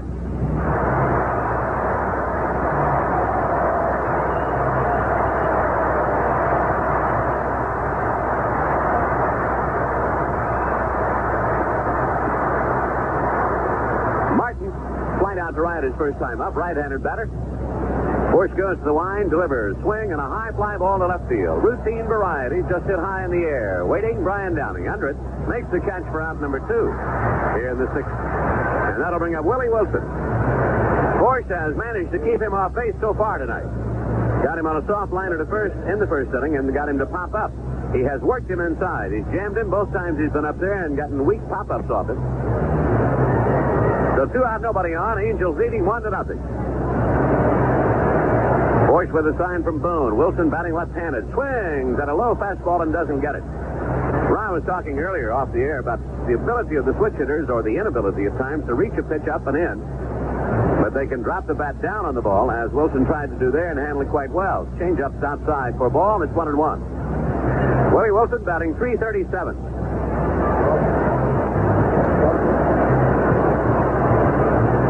Force comes back with a pitch down too low for a ball, and it's 2-1.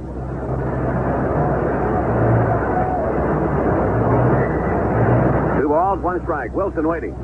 Force with the pitch.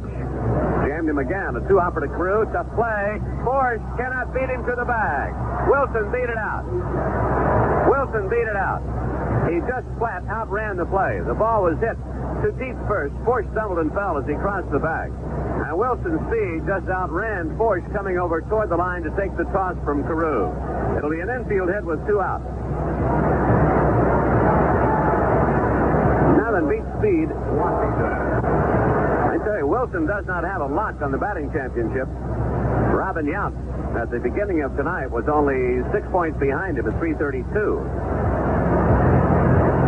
Force takes a little time to gather himself together now after stumbling, coming across the bag. So work here to UL Washington. That is only the 4th hit given up by Kent.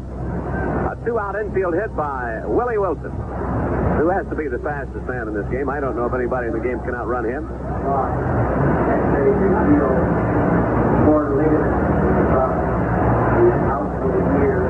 We get information now on Don Sloth, the catcher injured when Ricky Adams slid at home plate when he made the tag.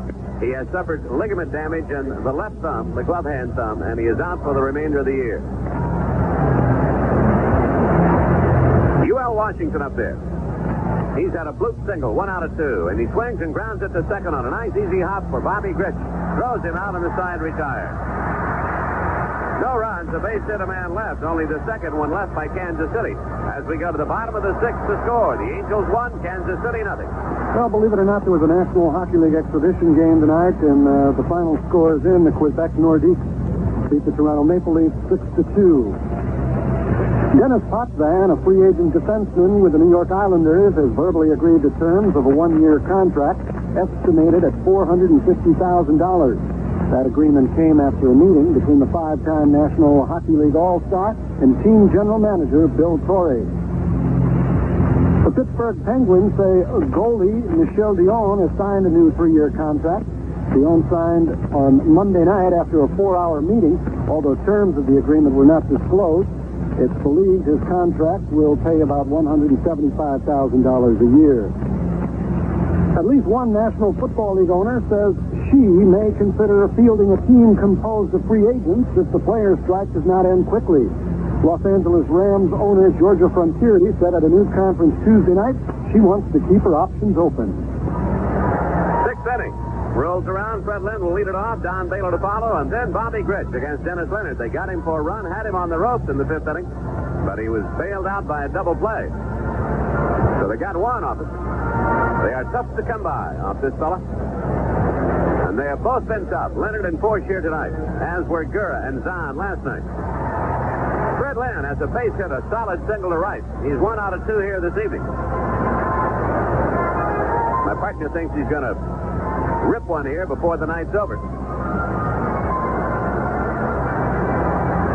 Don Baylor will follow, and then Bobby Grich here in the bottom of the sixth inning. Fred Lynn has had a super second half of this season. Looks at a breaking ball off-speed pitch in for a strike at the knees. Took a little bit off the slider, it appeared. Freddie with 62 runs driven in the last 56 games. Leonard getting the sign from Jamie Quirk. They play him to pull. Room out in left center. 0-1 pitch. Fastball fouled away, and that hurt. You can see him wince when he doesn't make solid contact. Freddie will take a little time before he gets back in there. 0-2 the count. Solid contact, no problem.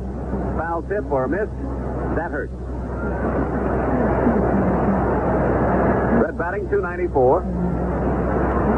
Leonard ahead on the count, 0-2, has the sign he wants. Rocks back, the pitch.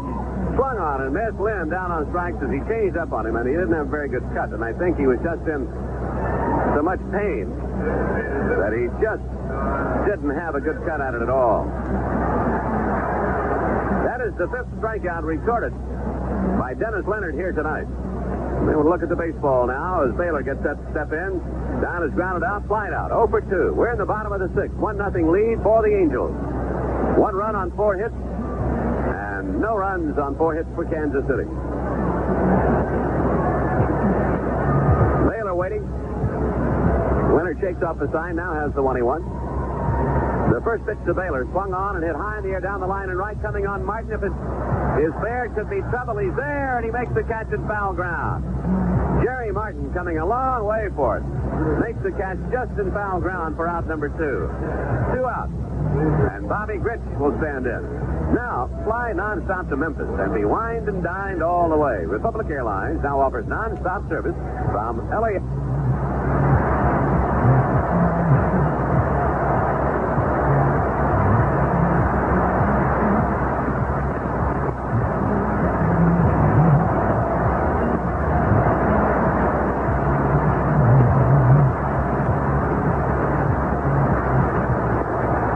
Nobody on. Grich looks at a changeup. 4 strikes. 52,450. 5-2. Leonard ready to work. The pitch. Grich takes inside a changeup for a ball. 2,621,104. Tonight's paid attendance. A swing and a miss by Bobby Grich on a low fastball. 1-2 the count. 52,415 paid here tonight. So they need only about 6,000 tomorrow night. Now, we don't want just 6,000. But 6,000 plus tomorrow night will set a new American League record for attendance. 2,621,104 paid for the season. A fastball down and away for a ball to Grich, and the count is even up at 2-2. 52,415 paid here tonight. And tomorrow, the final in this Kansas City series. And there'll be a goodly gathering, I'm sure, tomorrow evening. After the ball game, the club will leave, fly into Texas, play 4 over the weekend against the Rangers. While they're doing that, Kansas City will take on Oakland. But they'll have an off day tomorrow. I mean on Thursday. An airplane of small variety has glided onto the field. First baseman John Watson picks it up. We'll trot over to the side and give it to first base coach Bobby Knapp. 2-2 the count on Bobby Grich with 2 out and nobody on here in the bottom of the 6th inning. Leonard has walked 3, struck out 5. They have touched him for 4 hits and got a run off him in the 5th inning. Leonard pitches. Grich takes outside just off the plate for ball 3.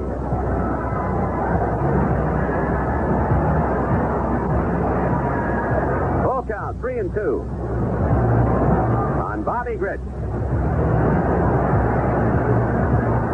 Leonard, a slow, deliberate kind of worker. Goes to the line with a 3-2 pitch, and Grich fouls it off the bat of the catcher, Jamie Quirk.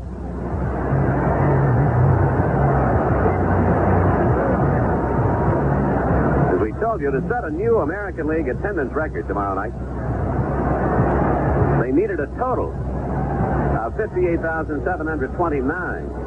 Well, they got 52,000 of them, plus here this evening. 3-2 pitch. Grich Grounds one to the right side, but it'll be taken by Frank White, the second baseman, who has it and tosses him out for out number 3 here in the 6th inning. We're finished with 6. 1, 2, 3 go the Halos after 6 innings of play of the score. The Angels 1, Kansas City nothing. Dave Righetti fired a 6-hitter as New York beat the Cleveland Indians 6-2. That stopped the longest Yankee losing streak in nearly 30 years. The Indians had beat New York 9-8 in the opener of their doubleheader. That handed the Yankees their 9th straight loss. The last time New York lost 9 in a row was in 1953. Righetti struck out 7 in the nightcap to end the Yankees' slide. Larry Sorensen took the loss. Jim Rice singled home Glenn Hoffman with 2 out in the 10th inning to push the Boston Red Sox past the Milwaukee Brewers 4-3. That snapped a 6-game Milwaukee winning streak. Now, despite the loss, the Brewers remain 2 games in front of the Baltimore Orioles in the American League East. The Orioles lost to the Detroit Tigers 11-1. Doc Nettich started and pitched into the 10th inning for Milwaukee. He took the loss. Boston reliever Mark Clear got the win.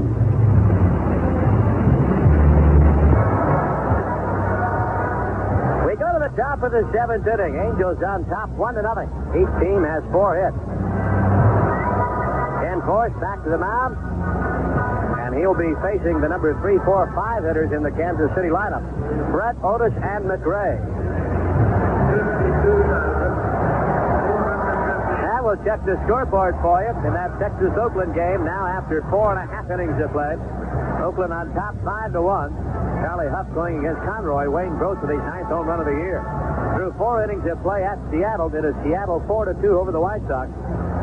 Toronto has beaten Minnesota 5-1 in 10 innings. Boston Red Sox beat the Milwaukee Brewers 4-3.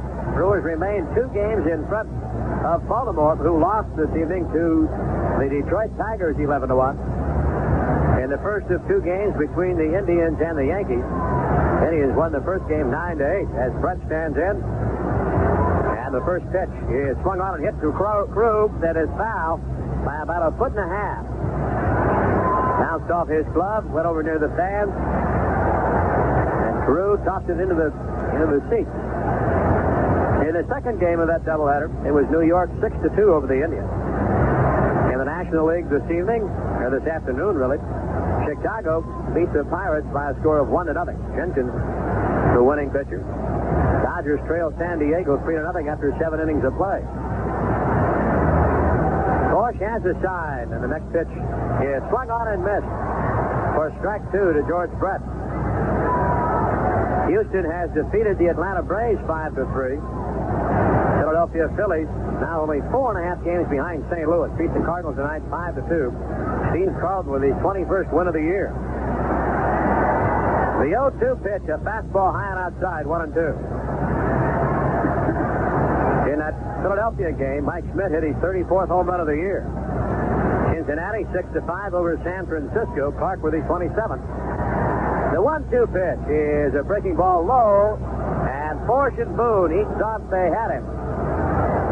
In the first of 2 games between the Expos and the Mets, Mets won the opener 2-1 in 10 innings, and then the Expos beat the Mets in the second game 5-1. The 2-2 pitch is pulled to the right side of the diamond. Bobby Critch has it and throws him out. Brett is retired 4-3. And that brings up Amos Otis.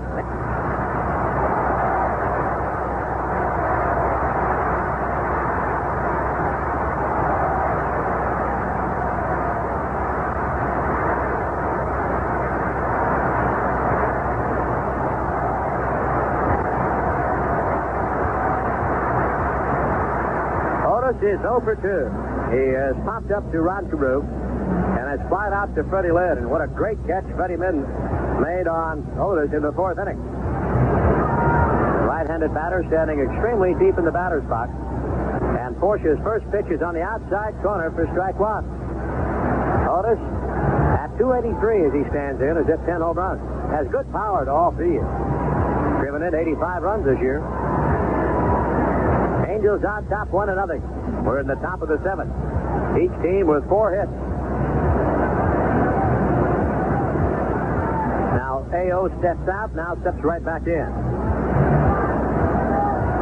Force decides he wants some time, he steps off. Good crowd of 52,415 here at the Big Abe this evening. The 0-1 pitch is swung on, ground ball right back up the middle, and on into center field for a base hit. Otis with a sharp ground ball back up the middle. That is the 5th hit for Kansas City. That brings up Hal McRae, the designated hitter.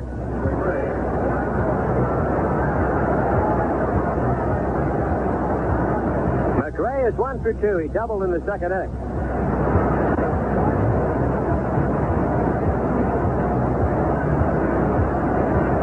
Leads the majors in RBIs with 123. Force at the belt, and the first pitch, a curveball that has popped up down the right field line, and that will curve into the stand. A final score at San Diego. John Montefusco shut out the Dodgers 3-0. Montefusco the winner, Hooten the loser.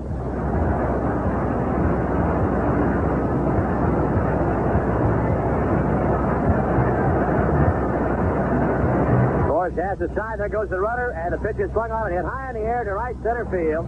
Over is Reggie. He makes the catch, and Otis will have to go back to first base. Boy, did he have a jump. If McRae does not swing at that pitch, Otis may not have to slide at second. That's how good of a jump he had. In the American League, through 4.5 innings of play, it is Seattle 4 and Chicago 2.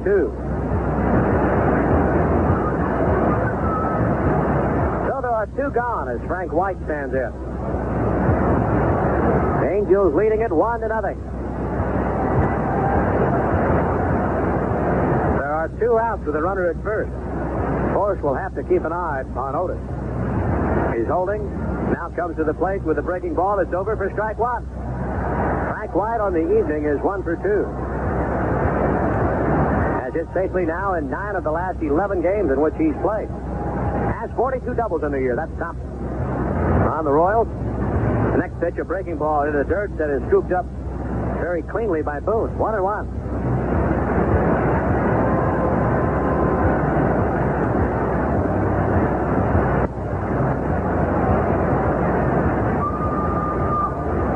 Force now ready. He's holding. Now steps off the rubber. Otis has to go back. A count of 1-1. Frank White. Infield, outfield, straight away. There's a quick toss to first base.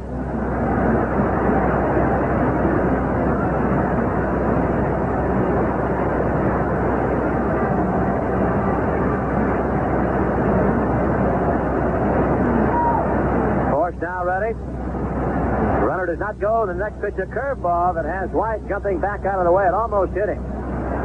It almost hit him in the middle of the bat. 2 balls and 1 strike. We'll keep an eye on Otis. He only has 9 stolen bases on the year, but he's a pretty good base runner. As the next pitch is cued off the end of the bat towards the photographer's wheel next to the Royals dugout. 2 balls and 2 strikes, 2 away. Top half of the 7th inning, Angels on top 1-0. It is game 2 of this big 3-game series between the Angels and the Royals. Force has a sign from Boone. The runner does not go, and the pitch is swung on, hit well to center field. Petty Lynn giving chase is going to run it down. Petty Lynn with an over-the-shoulder catch in center field. And that will retire Kansas City. For the Royals in their half of the 7th inning, no runs on 1 hit. No errors. They lead 1 and stranded 2. And through 6.5 innings of play, it is Angels 1 and the Royals 0. Well, the WCT tennis tournament got underway Tuesday in Los Angeles. Wojciech Spivak of Poland, Kevin Curran of South Africa, and Tom Gullickson were first-round winners. Top seeds Ivan Lendl of Czechoslovakia and Guillermo Vilas of Argentina will see first-round action on Wednesday. Vince Van Patten used an attacking style Tuesday for a 6-4, 4-6, 6-1 triumph over Matt Doyle to advance to the second round of a $250,000 men's tennis tournament in San Francisco. Van Patten is ranked 34th in the world. He allowed a 4-love lead to slip away in the second set, and then he overcame Doyle's lobbing in the third set for the victory. In other Tuesday afternoon matches, Fritz Buning, a former UCLA standout, downed Brad Gilbert of Piedmont, California, 6-3, 3-6, 6-2. Berkeley's Jeff Bororiak also advanced to the second round with a 7-5, 6-3 triumph over qualifier Greg Holmes. We go to the Angels half of the seventh inning. Halos on top, 1-0. Dennis Leonard back to the mound for another inning of work. He has pitched a very effective ball game. Has given up just 4 hits and 1 run. And it will be Bob Boone followed by Ricky Adams and then Rod Carew. Rod Carew has 3 of the 4 Angel hits this evening.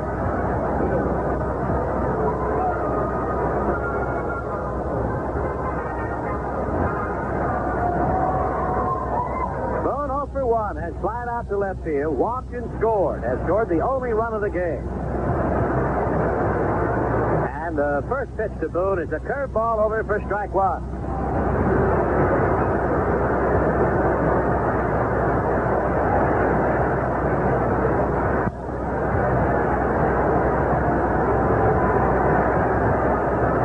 The 0-1 pitch by Leonard is swung on and bounced foul behind home plate. Boone behind in the count, 0-2. Angels trying to snap that 9-game winning streak that Leonard has over the Halos. It's been quite a while since the Angels have beaten Leonard. Has a 14-2 career mark. The 0-2 pitch is a slider outside, 1-2. Last time the Angels have beaten the right-hander was September of '78, right here at the Big A. Leonard's 1-2 delivery is a breaking ball that is low and outside. Boone on a half swing held up on it. 2-2.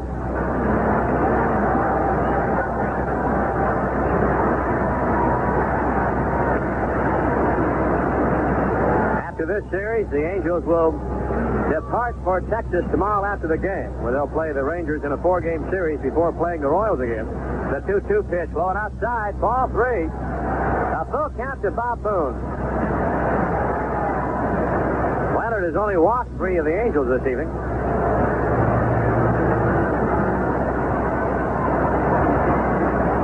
Right-hander staring in at Jamie Quirk, and the 3-2 pitch is swung on and bounced to third and 1 hop to Brett.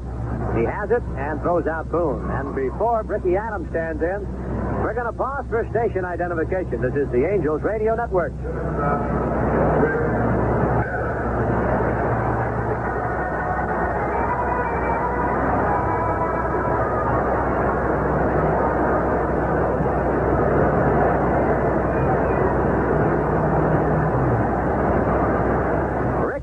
Will stand in. Ricky is 0 for 1 this evening. And the first pitch is a hard hit ground ball to Frank White at second base. Frank scoops it up and throws out Ricky for out number 2. So very quickly, Leonard retires the first 2 batters that he faces here in the 7th inning, as Rod Carew will be the next hitter.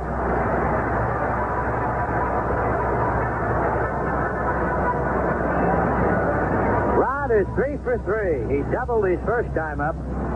Singled up the middle in the 3rd inning, and then singled between 1st and 2nd in the 5th inning to drive in Boone, the only run of the game. And the first pitch is a breaking ball inside for ball 1. 1 ball, no strike. Carew at 315, on his way to another 300-plus season. On his way to his 14th 300 year. The 1-0 pitch is taken low for ball 2. On deck is Doug DeCinces.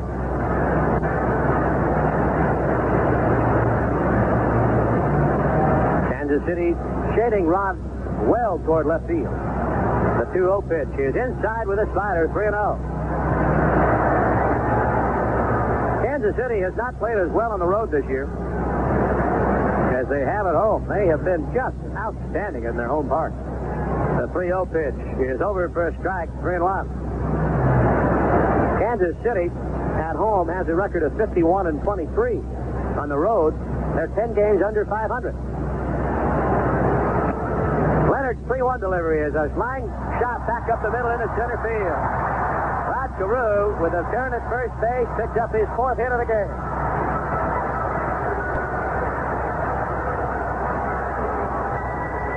Rod Carew, 4 for 4 this evening. That is hit number 5, given up by Leonard.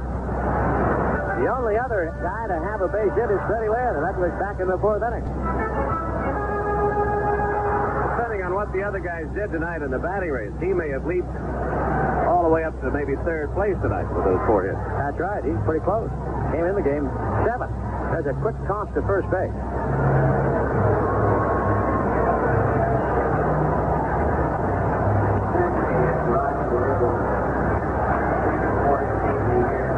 That is Rod's second 4-hit game of the year. At the start of the game was batting .311, but Toby Hare was .314, Garcia at .315, and Cooper at .315. Murray at .317. So there's a possibility that Rod could jump right on by those guys into the 3rd spot. There's another toss to first base. Carew is back.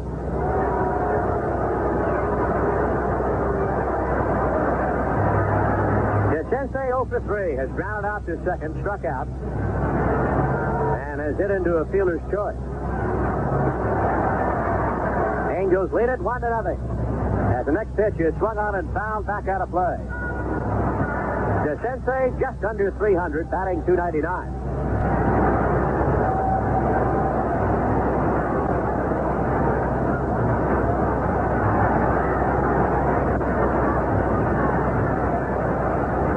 Infield, outfield, playing Doug straight away. Otis in center field, very deep. Martin in right field, deep as well. There's a throw to first base, and Carew is back.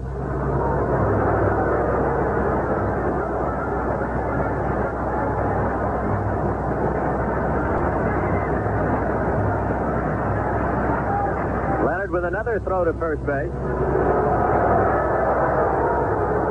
The Sensei's had his trouble against Kansas City this year, although he's hit a couple of home runs. Came into the game batting only .185.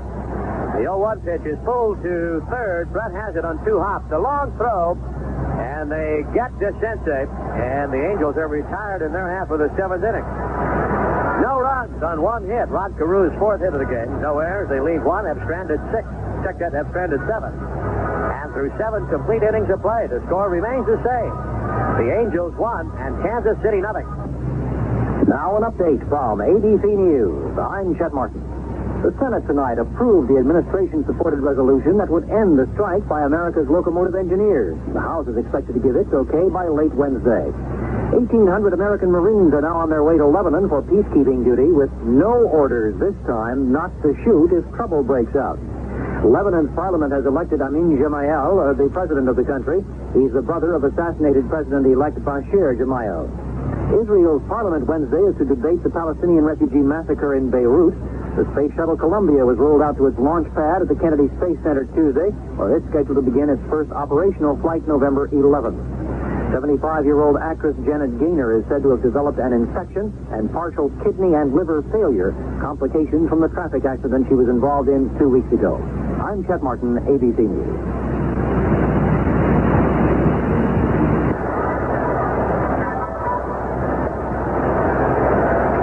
For Kansas City in the 8th inning, they'll send up John Watson, the first baseman, to start it off. He'll be followed by the catcher, Jamie Quirk. And then Jerry Martin, the bottom 3 in the batting order. Ken Force back to the mound, holding on to a 1-0 lead over the Kansas City Royals. Watson tonight is hit into a double play, and he is tapped out to first with the pitcher covering. Right-handed batter.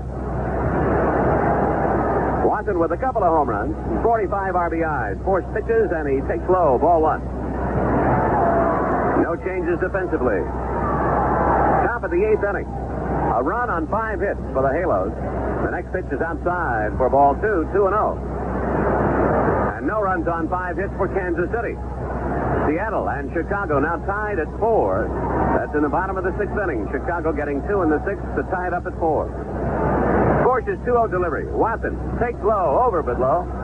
That's ball 3. Force, so far tonight, has not walked anybody. Ken goes to the wind with a 3-0 delivery. Delivers a strike right at the knees. That is 3-1. Watson with a 277 batting average as he stands in right now. He'll be followed by Quirk and then Martin. Outfield straight away. Watson ready, so is Forge. And the 3-1 pitch. High ball 4, and he walks the leadoff man here in the 8th inning. That is the first base on balls given by Forge. The Angel bullpen is going to get busy. Jamie Quirk will be up there. Forge could be starting to get a little bit weary. Now the confab on the mound as Boone goes out and DeCinces comes in from third to talk it over with Forge. So the tying run is on at first base. Jamie Quirk with one at bat under his belt here tonight. Struck out in the 6th inning. He replaced Don Slaught, who started the game behind home plate.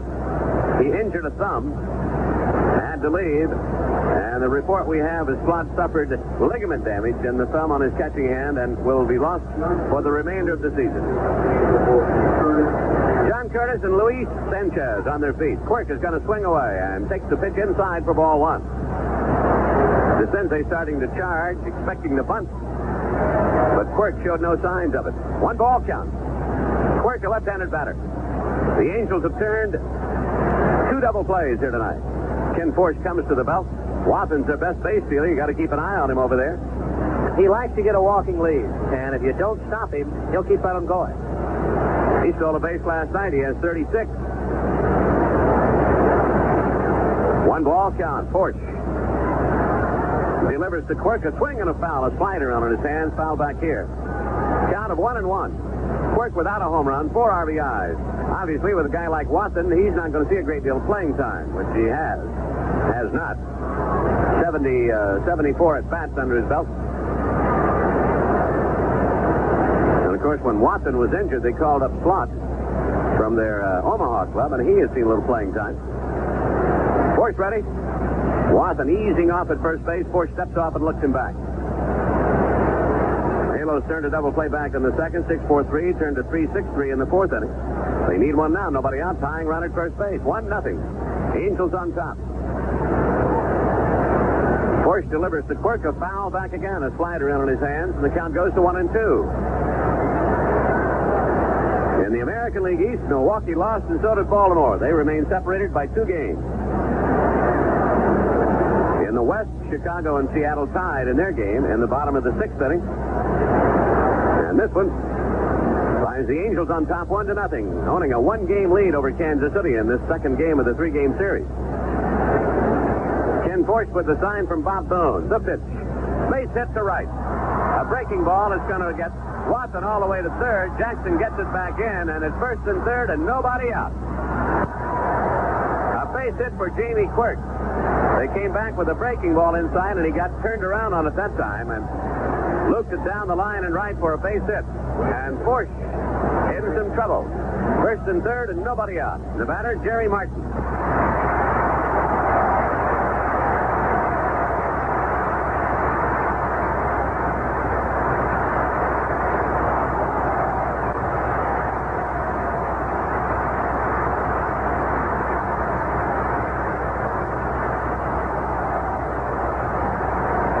Somebody had fired a frisbee out into the field, so we have to wait for that to be cleaned up before we can continue.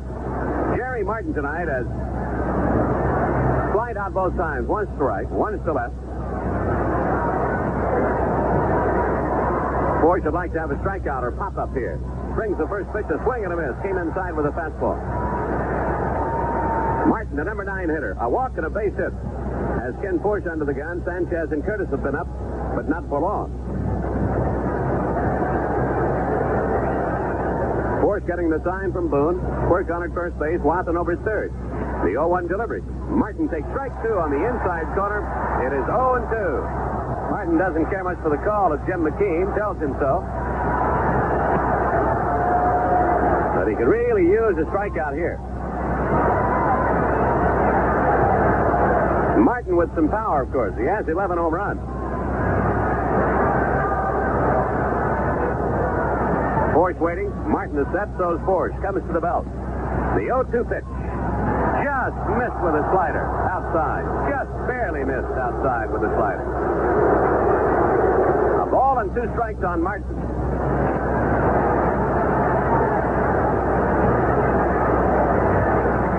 Top of the 8th inning, and Force in a jam. Nobody out, 1st and 3rd. Here's his 1-2 pitch. Struck him out. He went around, so he gets the strikeout. Martin trying to hold up, and he's punched out of there. The call made by the first base umpire. So now, Willie Wilson comes up, the speedy left fielder. DeCinces wants to go in and talk to Force, and Bobby Grich and Adams get together out at second base. It really makes it tough now, Ron, even if Wilson hits the ball on the ground. If he does not hit the ball sharply, he's got a chance of beating it out. He's just awfully tough to double up. A routine ground ball, he can almost outrun. A routine ground ball, you don't have a chance. What you need is a pop-up in the infield or a very, very shallow fly ball in the outfield. Or a strikeout. Tough guy to double up. Wilson has a base hit. He beat out an infield hit in the 6th inning. 1 away here. Infield playing halfway is short and second. Here's the pitch to Wilson. Strike called. Slider on the inside corner, and Wilson beats about the call. And apparently McKean is getting a little lip service from the Kansas City dugout also. Jamie Quirk on at first base. Watson over at third. 1 away and a 1-0 ball game with the Angels on top. Top of the 8th inning. Wilson waiting. Bush delivers. The ground ball toward third. Glove knocked down by DeCinces. Can't make a play. Can't make a play. It is all tied at 1.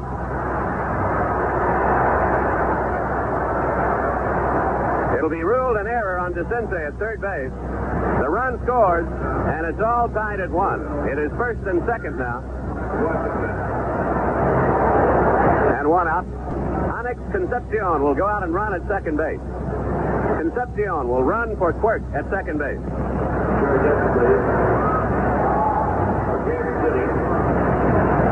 Running for Quirk, number 2,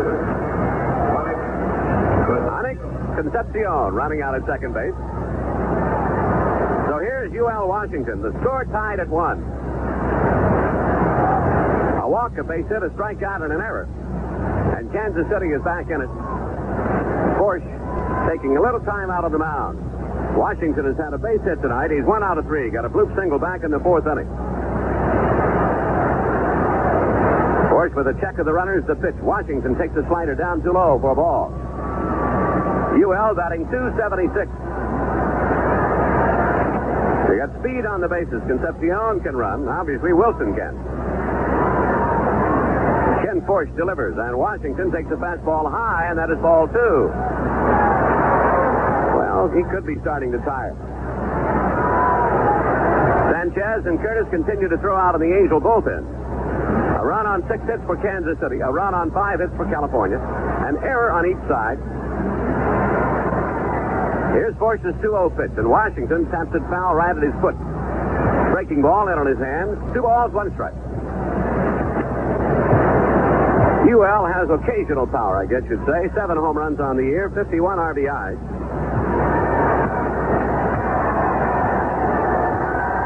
So Force still has his work cut out for him here. 1 away. Runners holding at 1st and 2nd.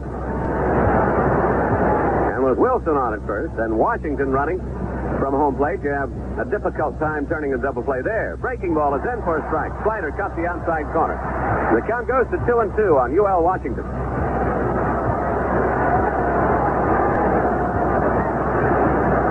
Force rubs it up, stands on, waiting for Washington to settle himself at home plate.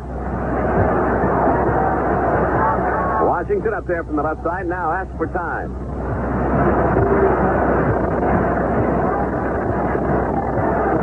With Concepcion running for Quirk out of the lineup, probably Watson will put on the gear, come back behind the plate, and they'll insert Lee May perhaps into the lineup. Here's the 2-2 outside with a changeup that almost got away from him. The count is full, 3-2. Well, we'll keep an eye on Concepcion and Wilson now. 3-2 with 1 out.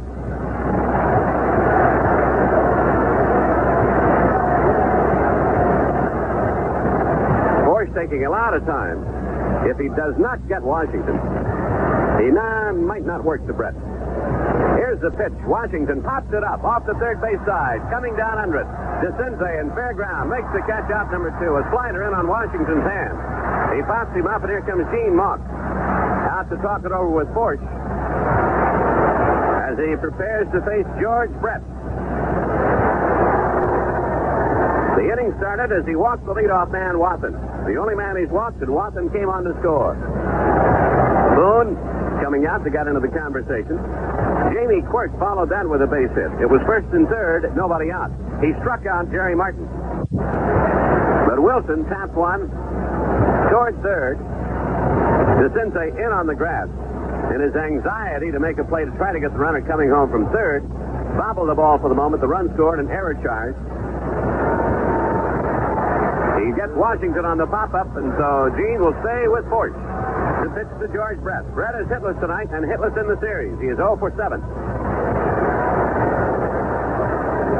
He's flied out. He's bounced into a 3-6-3 double play, and he's grounded out to second. 2 out now.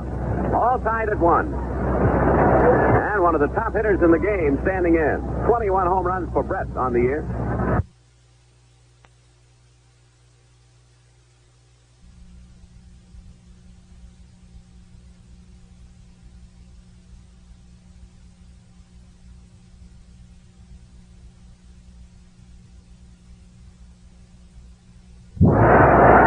His average is 306.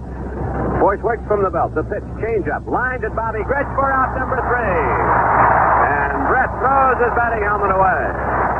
But Kansas City gets a run. On a hit, an error. They leave 2. They've stranded 5. Forsch gets a nice hand as he heads to the dugout. We go to the bottom of the 8th with it all tied up. 1-1. Well, the Los Angeles Rams, acting on Instructions Complex in Sewanee, Georgia, the morning after that NFL strike began, that was defensive end Jeff Morrow. As we go to the bottom of the 8th inning, Kansas City makes a pitching change. Dan Quisenberry takes over for Dennis Leonard. Angels baseball coming to you from Anaheim Stadium, where the scores now, the Angels 1, Kansas City 1. Dennis Leonard worked 7 innings, gave up a run on 5 hits, struck on 5, walked 3. Gives way now to Quisenberry, the American League's top reliever. He has 33 saves to his credit. This is the 66th appearance for Quisenberry. He's had 123 and a third innings of work.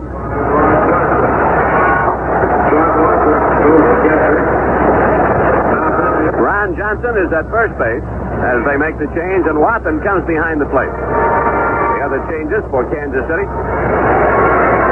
So Johnson would bat in the number 8 spot in the lineup, the first baseman. Dan Quisenberry takes over.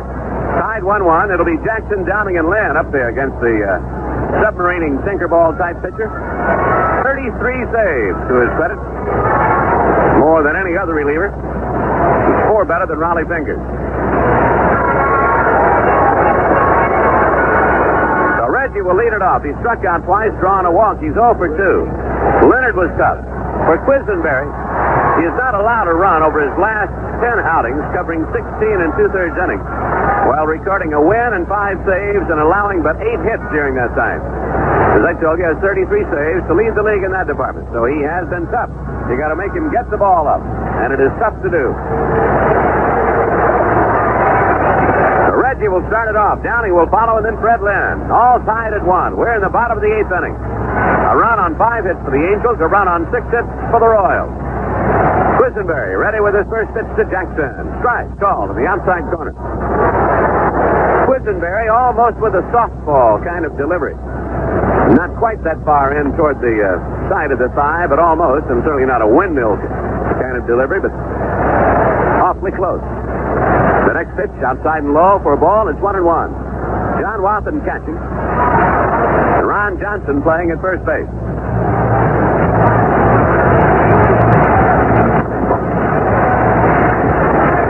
Quisenberry with the sign. Here's his 1-1 to Jackson. Strike call. Came to the inside corner that time.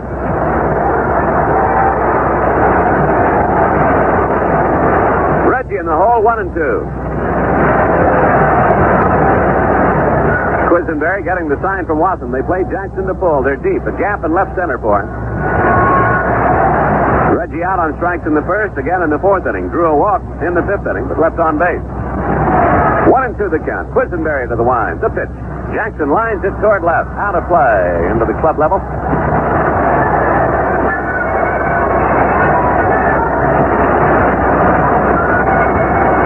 Kansas City getting a run in the top of the eighth inning. The only man that Ken Force walked, or has walked tonight, came in to score. 1-2 the count. Reggie's average, 277. 0 for 2 here this evening. Quisenberry delivers. The ground ball is hit up the right side toward first. Grabbed by Johnson. Gives to the second baseman, Frank White. Covering. 3-4 on the putout. One down, and the batter, Brian Downing. If I'm not mistaken, did not Brian connect off Quisenberry with a long ball?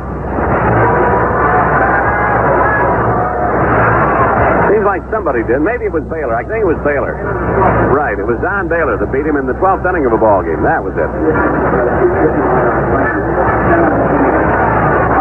One away here in the bottom of the eighth inning. Bryant 0 for 2 with a walk.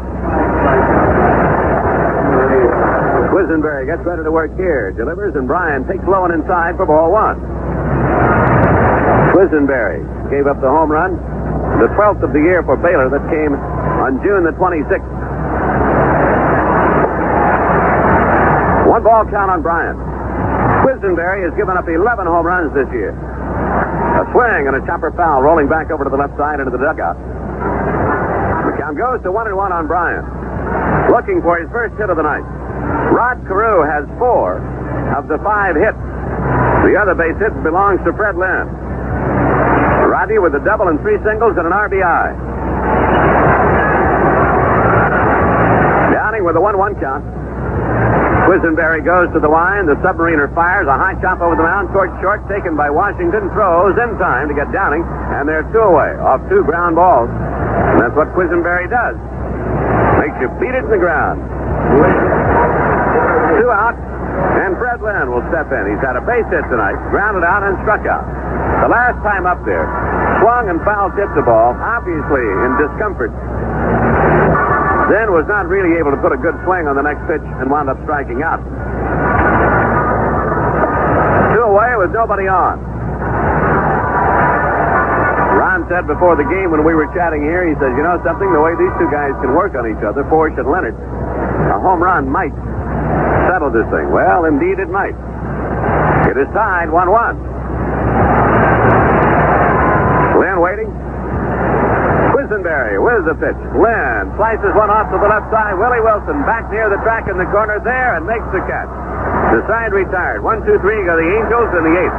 After 8 innings of play, the score. Angels 1, Kansas City 1. Back to news from the National Football League. Chicago Bears coach Mike Ditka says the games could still be played on Sunday if the NFL players' strike could be settled by as late as Friday. However, Ditka conceded that games played this weekend would probably see some basic offensive and defensive formations because of the lack of preparation. He says if the strike could be settled, the Bears would take an 0-2 record to San Francisco to meet the Super Bowl champion 49ers. Well, just when the Green Bay Packers were a 1982 reputation as the NFL's most potent comeback club, they joined their 27 competitors on the sidelines for an early vacation without pay.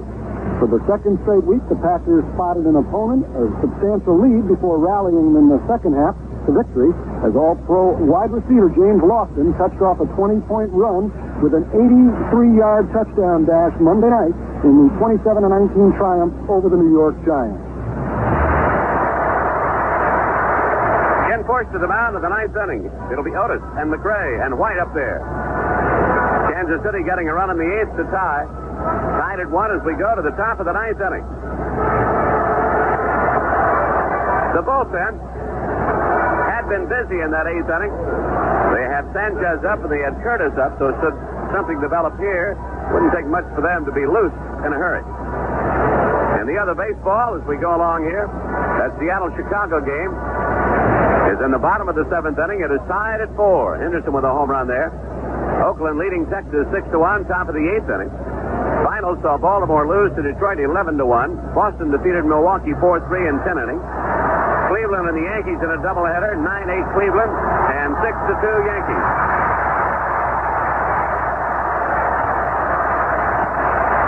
The cheering is for a nuisance. Toronto defeated Minnesota 5-1. Chicago Cubs in the National League shut out the Pirates 1-0. San Diego shut out the Dodgers tonight 3-0. Atlanta also lost. But the Dodgers gained no ground on, or pick up any more ground on Atlanta. Phillies defeated the Cardinals 5-2, 4.5 separating them now. St. Louis out in front. Cincinnati over the Giants 6-5. The Mets won the first over Montreal 2-1. Montreal won the nightcap 5-1. Well, after the interruption of play, Otis ready to face Ken Forge. Otis has a base hit. He's 1 out of 3 tonight. Forge delivers. Breaking ball. Pops up. Behind second base, Bobby Grich is there. Calling for it. Waiting. And makes the catch for out number 1 here in the 9th inning. Otis pops up to Bobby Grich.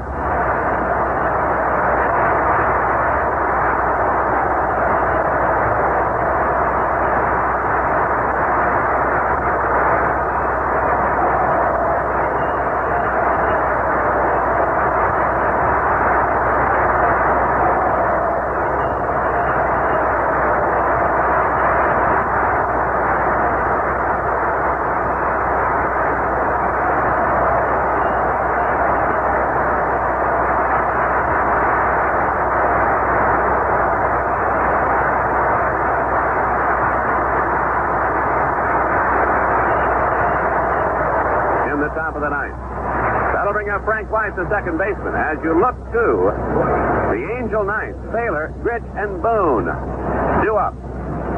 Tied 1-1 right now. White tonight has had a base hit. He's 1 out of 3. White with a little pop in his bat. He's hit 10 home runs.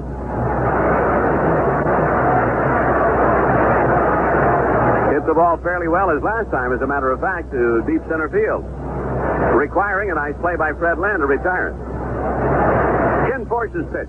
Breaking ball. Down and away for ball 1.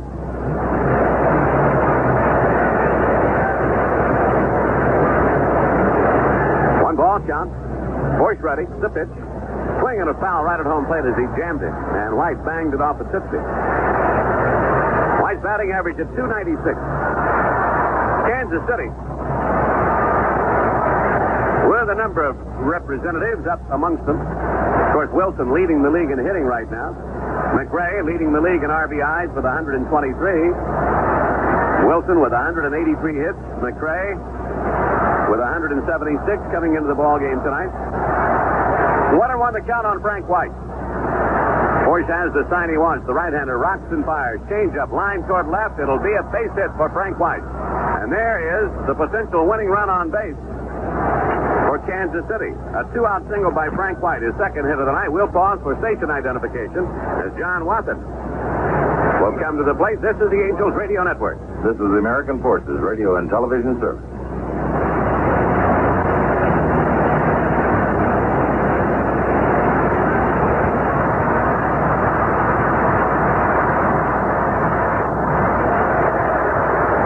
White, with a 2-out single, keeps it alive for Kansas City here in the 9th inning, and that'll bring up John Watson. White can steal a base for you. Doesn't run a great deal. He has stolen 10. He's been cut down 7 times. Watson takes the first pitch for a strike fastball on the inside part of the plate. And every one of the hitters that have come to the plate this inning all look to me like they're thinking long ball. They're looking for a pitch that they can drive and hit out of the ballpark. Watson's hit only 2 over the boards. Not to say that he can't. He just hasn't hit that many. The pitch by Force, fastball inside. Watson was looking to the outside of the plate, and he almost dived into something. 1-1 count on Watson. 2 outs. The go-ahead run for Kansas City on at first base, and Frank White with 2 outs. The base hit by White, the 7th, given up by Force here tonight. Ken with a check of the runner, now steps off and looks him back. 1-7-1 for Kansas City, 1-5-1 for the Angels. Force working from the belt. Turns and tosses over to first base now. White is back easily. 1 ball, 1 strike.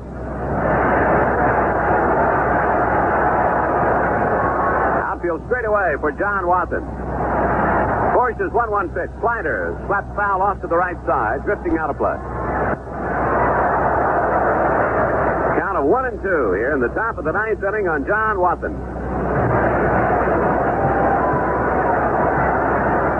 Force tonight has struck out 3, given up 7 hits, walked only 1 man. But as luck has it in this game, that 1 man that he walked came on to score the only run Kansas City has at this point. Force with a 1-2 delivery. Fastball inside for a ball. 2-2. Ken has had a lot of ground ball outs. He has worked well inside on both the right-handed and the left-handed hitters. Has a 2-2 count here on Watson. The veteran right-hander with a long look down delivers. Popped him up. Routine fly ball for the center fielder, Fred Lynn. He's there. Out number 3, and we go to the bottom of the 9th inning. No runs, a base hit and a man left. Kansas City has stranded 6th, and to the bottom of the 9th, Baylor, Grich, and Boone due up. It's tied, 1-1. The National Basketball Association took a first step on Tuesday toward stripping Donald Sterling of ownership of the San Diego Clippers. A special committee empowered by the NBA Board of Governors voted unanimously to recommend the league's Advisory Finance Committee begin procedures to end Sterling's ownership. That special committee, following a day of meetings that included an appearance by Sterling, found that the conduct of the San Diego franchise was in violation of the NBA Constitution and bylaws. The NBA did not specify the nature of Sterling's offenses, but last season there were reports of several players complaining to the league of late payments by the San Diego owner.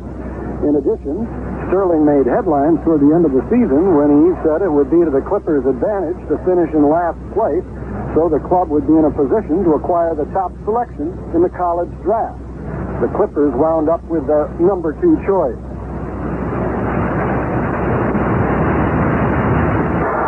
Don Baylor, who beat Quisenberry with a home run earlier this year, back on the 26th of June, will lead it off here in the bottom of the 9th inning. Baylor tonight 0 for 3. He's grounded out. He's in a bit of a slump. But he can snap out of that in a big hurry. Quisenberry does not throw hard. That is not what gets you out.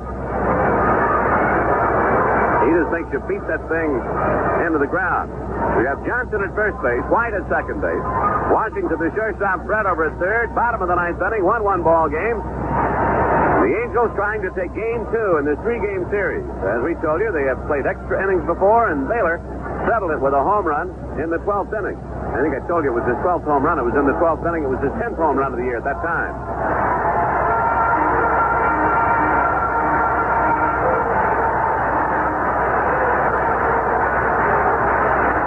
And Baylor standing in to start it off in the bottom of the 9th up Dan Quisenberry. Bobby Grits to follow, and then Bob Boone. 52,415 paid here tonight. Most are still here and cheering for Baylor to get something started. The pitch. Baylor takes a strike at the knee.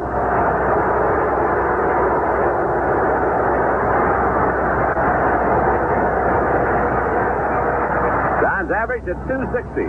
22 home runs for it. Leads the league in game-winning RBIs. The pitch to Baylor. A high chop toward third to Brett.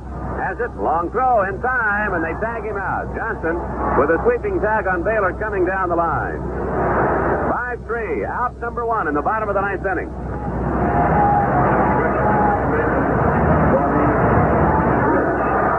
The batter will be Bobby Grits.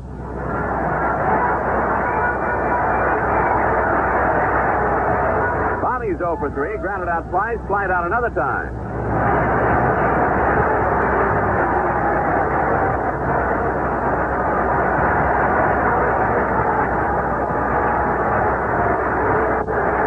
Straight away for Grich. Quisenberry's pitch. And Grich fouls it back. That pitch happened to be a little bit up. He had a good cut at what appeared to be a mistake. 0-1 the count on Bobby. Batting .259. 1 away. Bottom of the 9th inning. Tied at 1. City with 18 home runs. Hit his last the other day up in Toronto. The 0-1 delivery is a breaking ball outside for ball one. That's about the first noticeable curveball that Quisenberry has offered up since coming on. He came on in the 8th, set down the side in order. He's retired all 4 men he faced. Quisenberry goes to the line, the 1-1 pitch, and Gritch takes outside, ball 2, 2-1.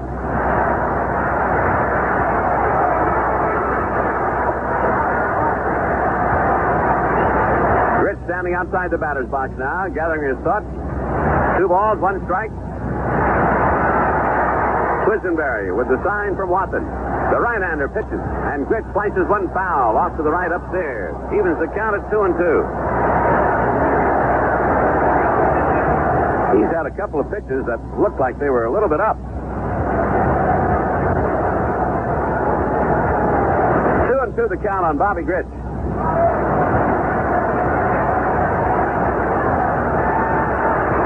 The Angels got their run back in the 5th inning. Kansas City came back to tie with a run on the top of the 8th. And that is where we stand right now. Tied 1-1. Quisenberry with the pitch. Gritch hits one to left, but it's going to be foul. So we'll do it over again. The Angels holding on to a 1-game lead that they gained last night with a win 3-2 over Kansas City. As Ron told you earlier, 1 run separates these two over the course of the year in total runs scored. 2-2 the count on Gritch. Here's the pitch by Quisenberry. Swing and a foul. Pitch was down. Count remains 2-2. Quisenberry in the 124 1/3 innings of work has given up 11 home runs. He has 33 saves to his credit. That's the best in the American League.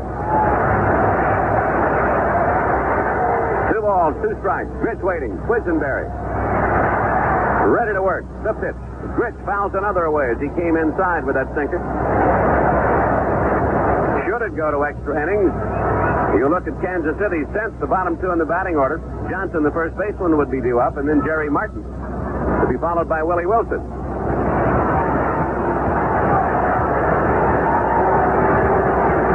Quisenberry taking a lot of time between pitches. Has a 2-2 count with 1 out on Bobby Gritch. Boone waiting on deck. Here's the 2-2. Gritch hits it in the hole. It's short. It is a base hit into left field. Gritch reaches, and there's the winning run at first. With Bob Boone coming to the plate, we'll get a pinch runner for Bobby Gritch. Gary Pettis will run for Gritch.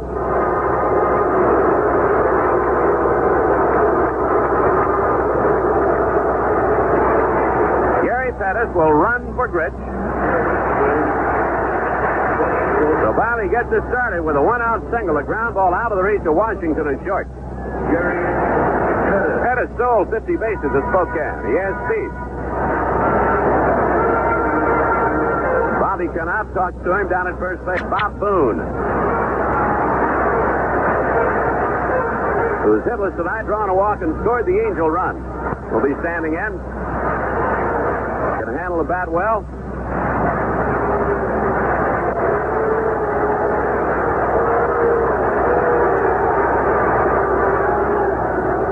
So Bobby Gritch has given the Angels a chance here in the bottom of the 9th inning with a 1-out single. Boone has flied out, he has walked, and he's grounded out. And as I say, has scored the Angel run. A toss over to first, and Pettis dives back in there.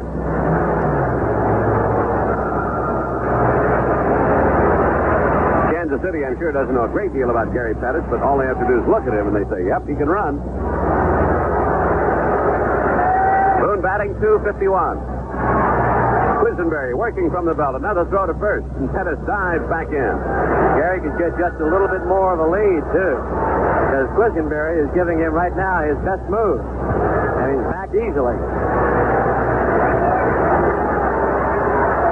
Boone waiting. Quisenberry getting the sign from Watson. Outfield straight away. Here's the pitch to Boone. Strike called at the knee. Bob with 7 home runs. 55 RBIs. Rick Adams, the shortstop. out on deck. One out with a winning run at first base and a 1-1 ball game.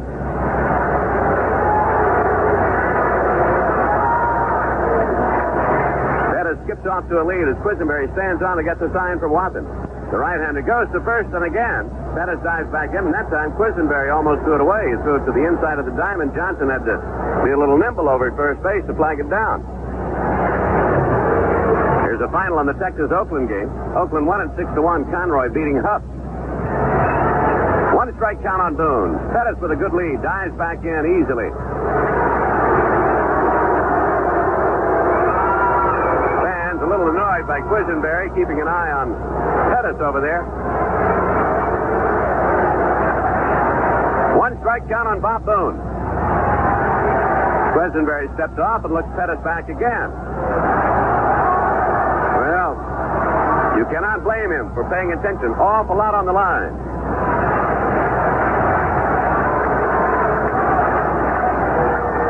The count.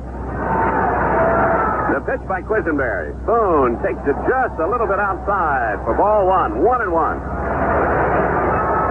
Watson held it there, begging for the call from Jim McKean, the plate umpire. McKean has come under fire from both sides a few times here this evening. Not severe fire, but conversational fire. 1-1 on Boone. Pettis with a lead. Throw to first. Pettis back in.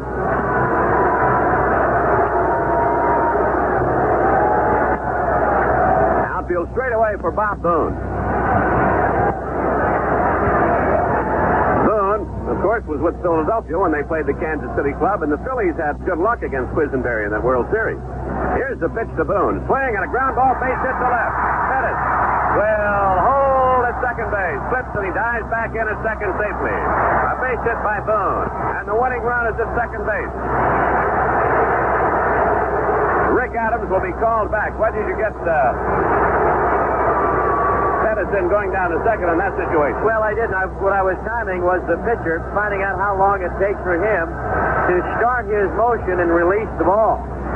Quisenberry was getting rid of the ball in a hurry, actually right around 1 second.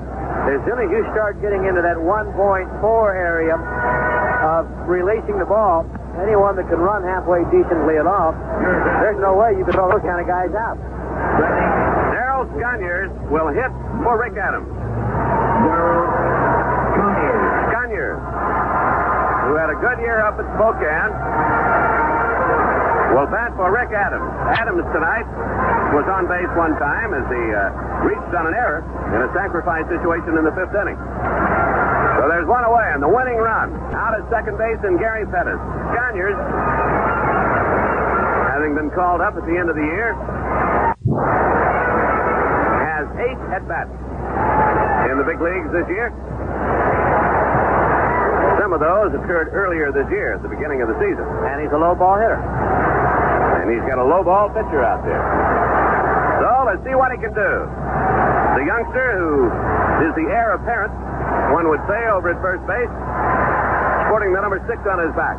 The winning run is second base. 1 out. Runners at first and second. The pitch. Sconyers takes outside for a ball. Carew is waiting on deck, and Rod's had 4 hits tonight. The Angels wanting a win to move 2 up on Kansas City, taking the first 2 in this series if they can. The final game of the series tomorrow night.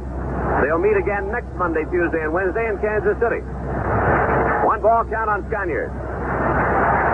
Darrell waiting. Quisenberry pitches. Sconyers swings and fouls one at the plate. And as deep as Amos Otis is and Jerry Martin in the outfield, I don't think they have a chance of throwing Pettis out of the plate. If there's base hit out there, there's no way. They're playing awfully deep. Nope, not a chance at all, Ron. You're right. 1-1 the count on Sconyers. A base hit would do it.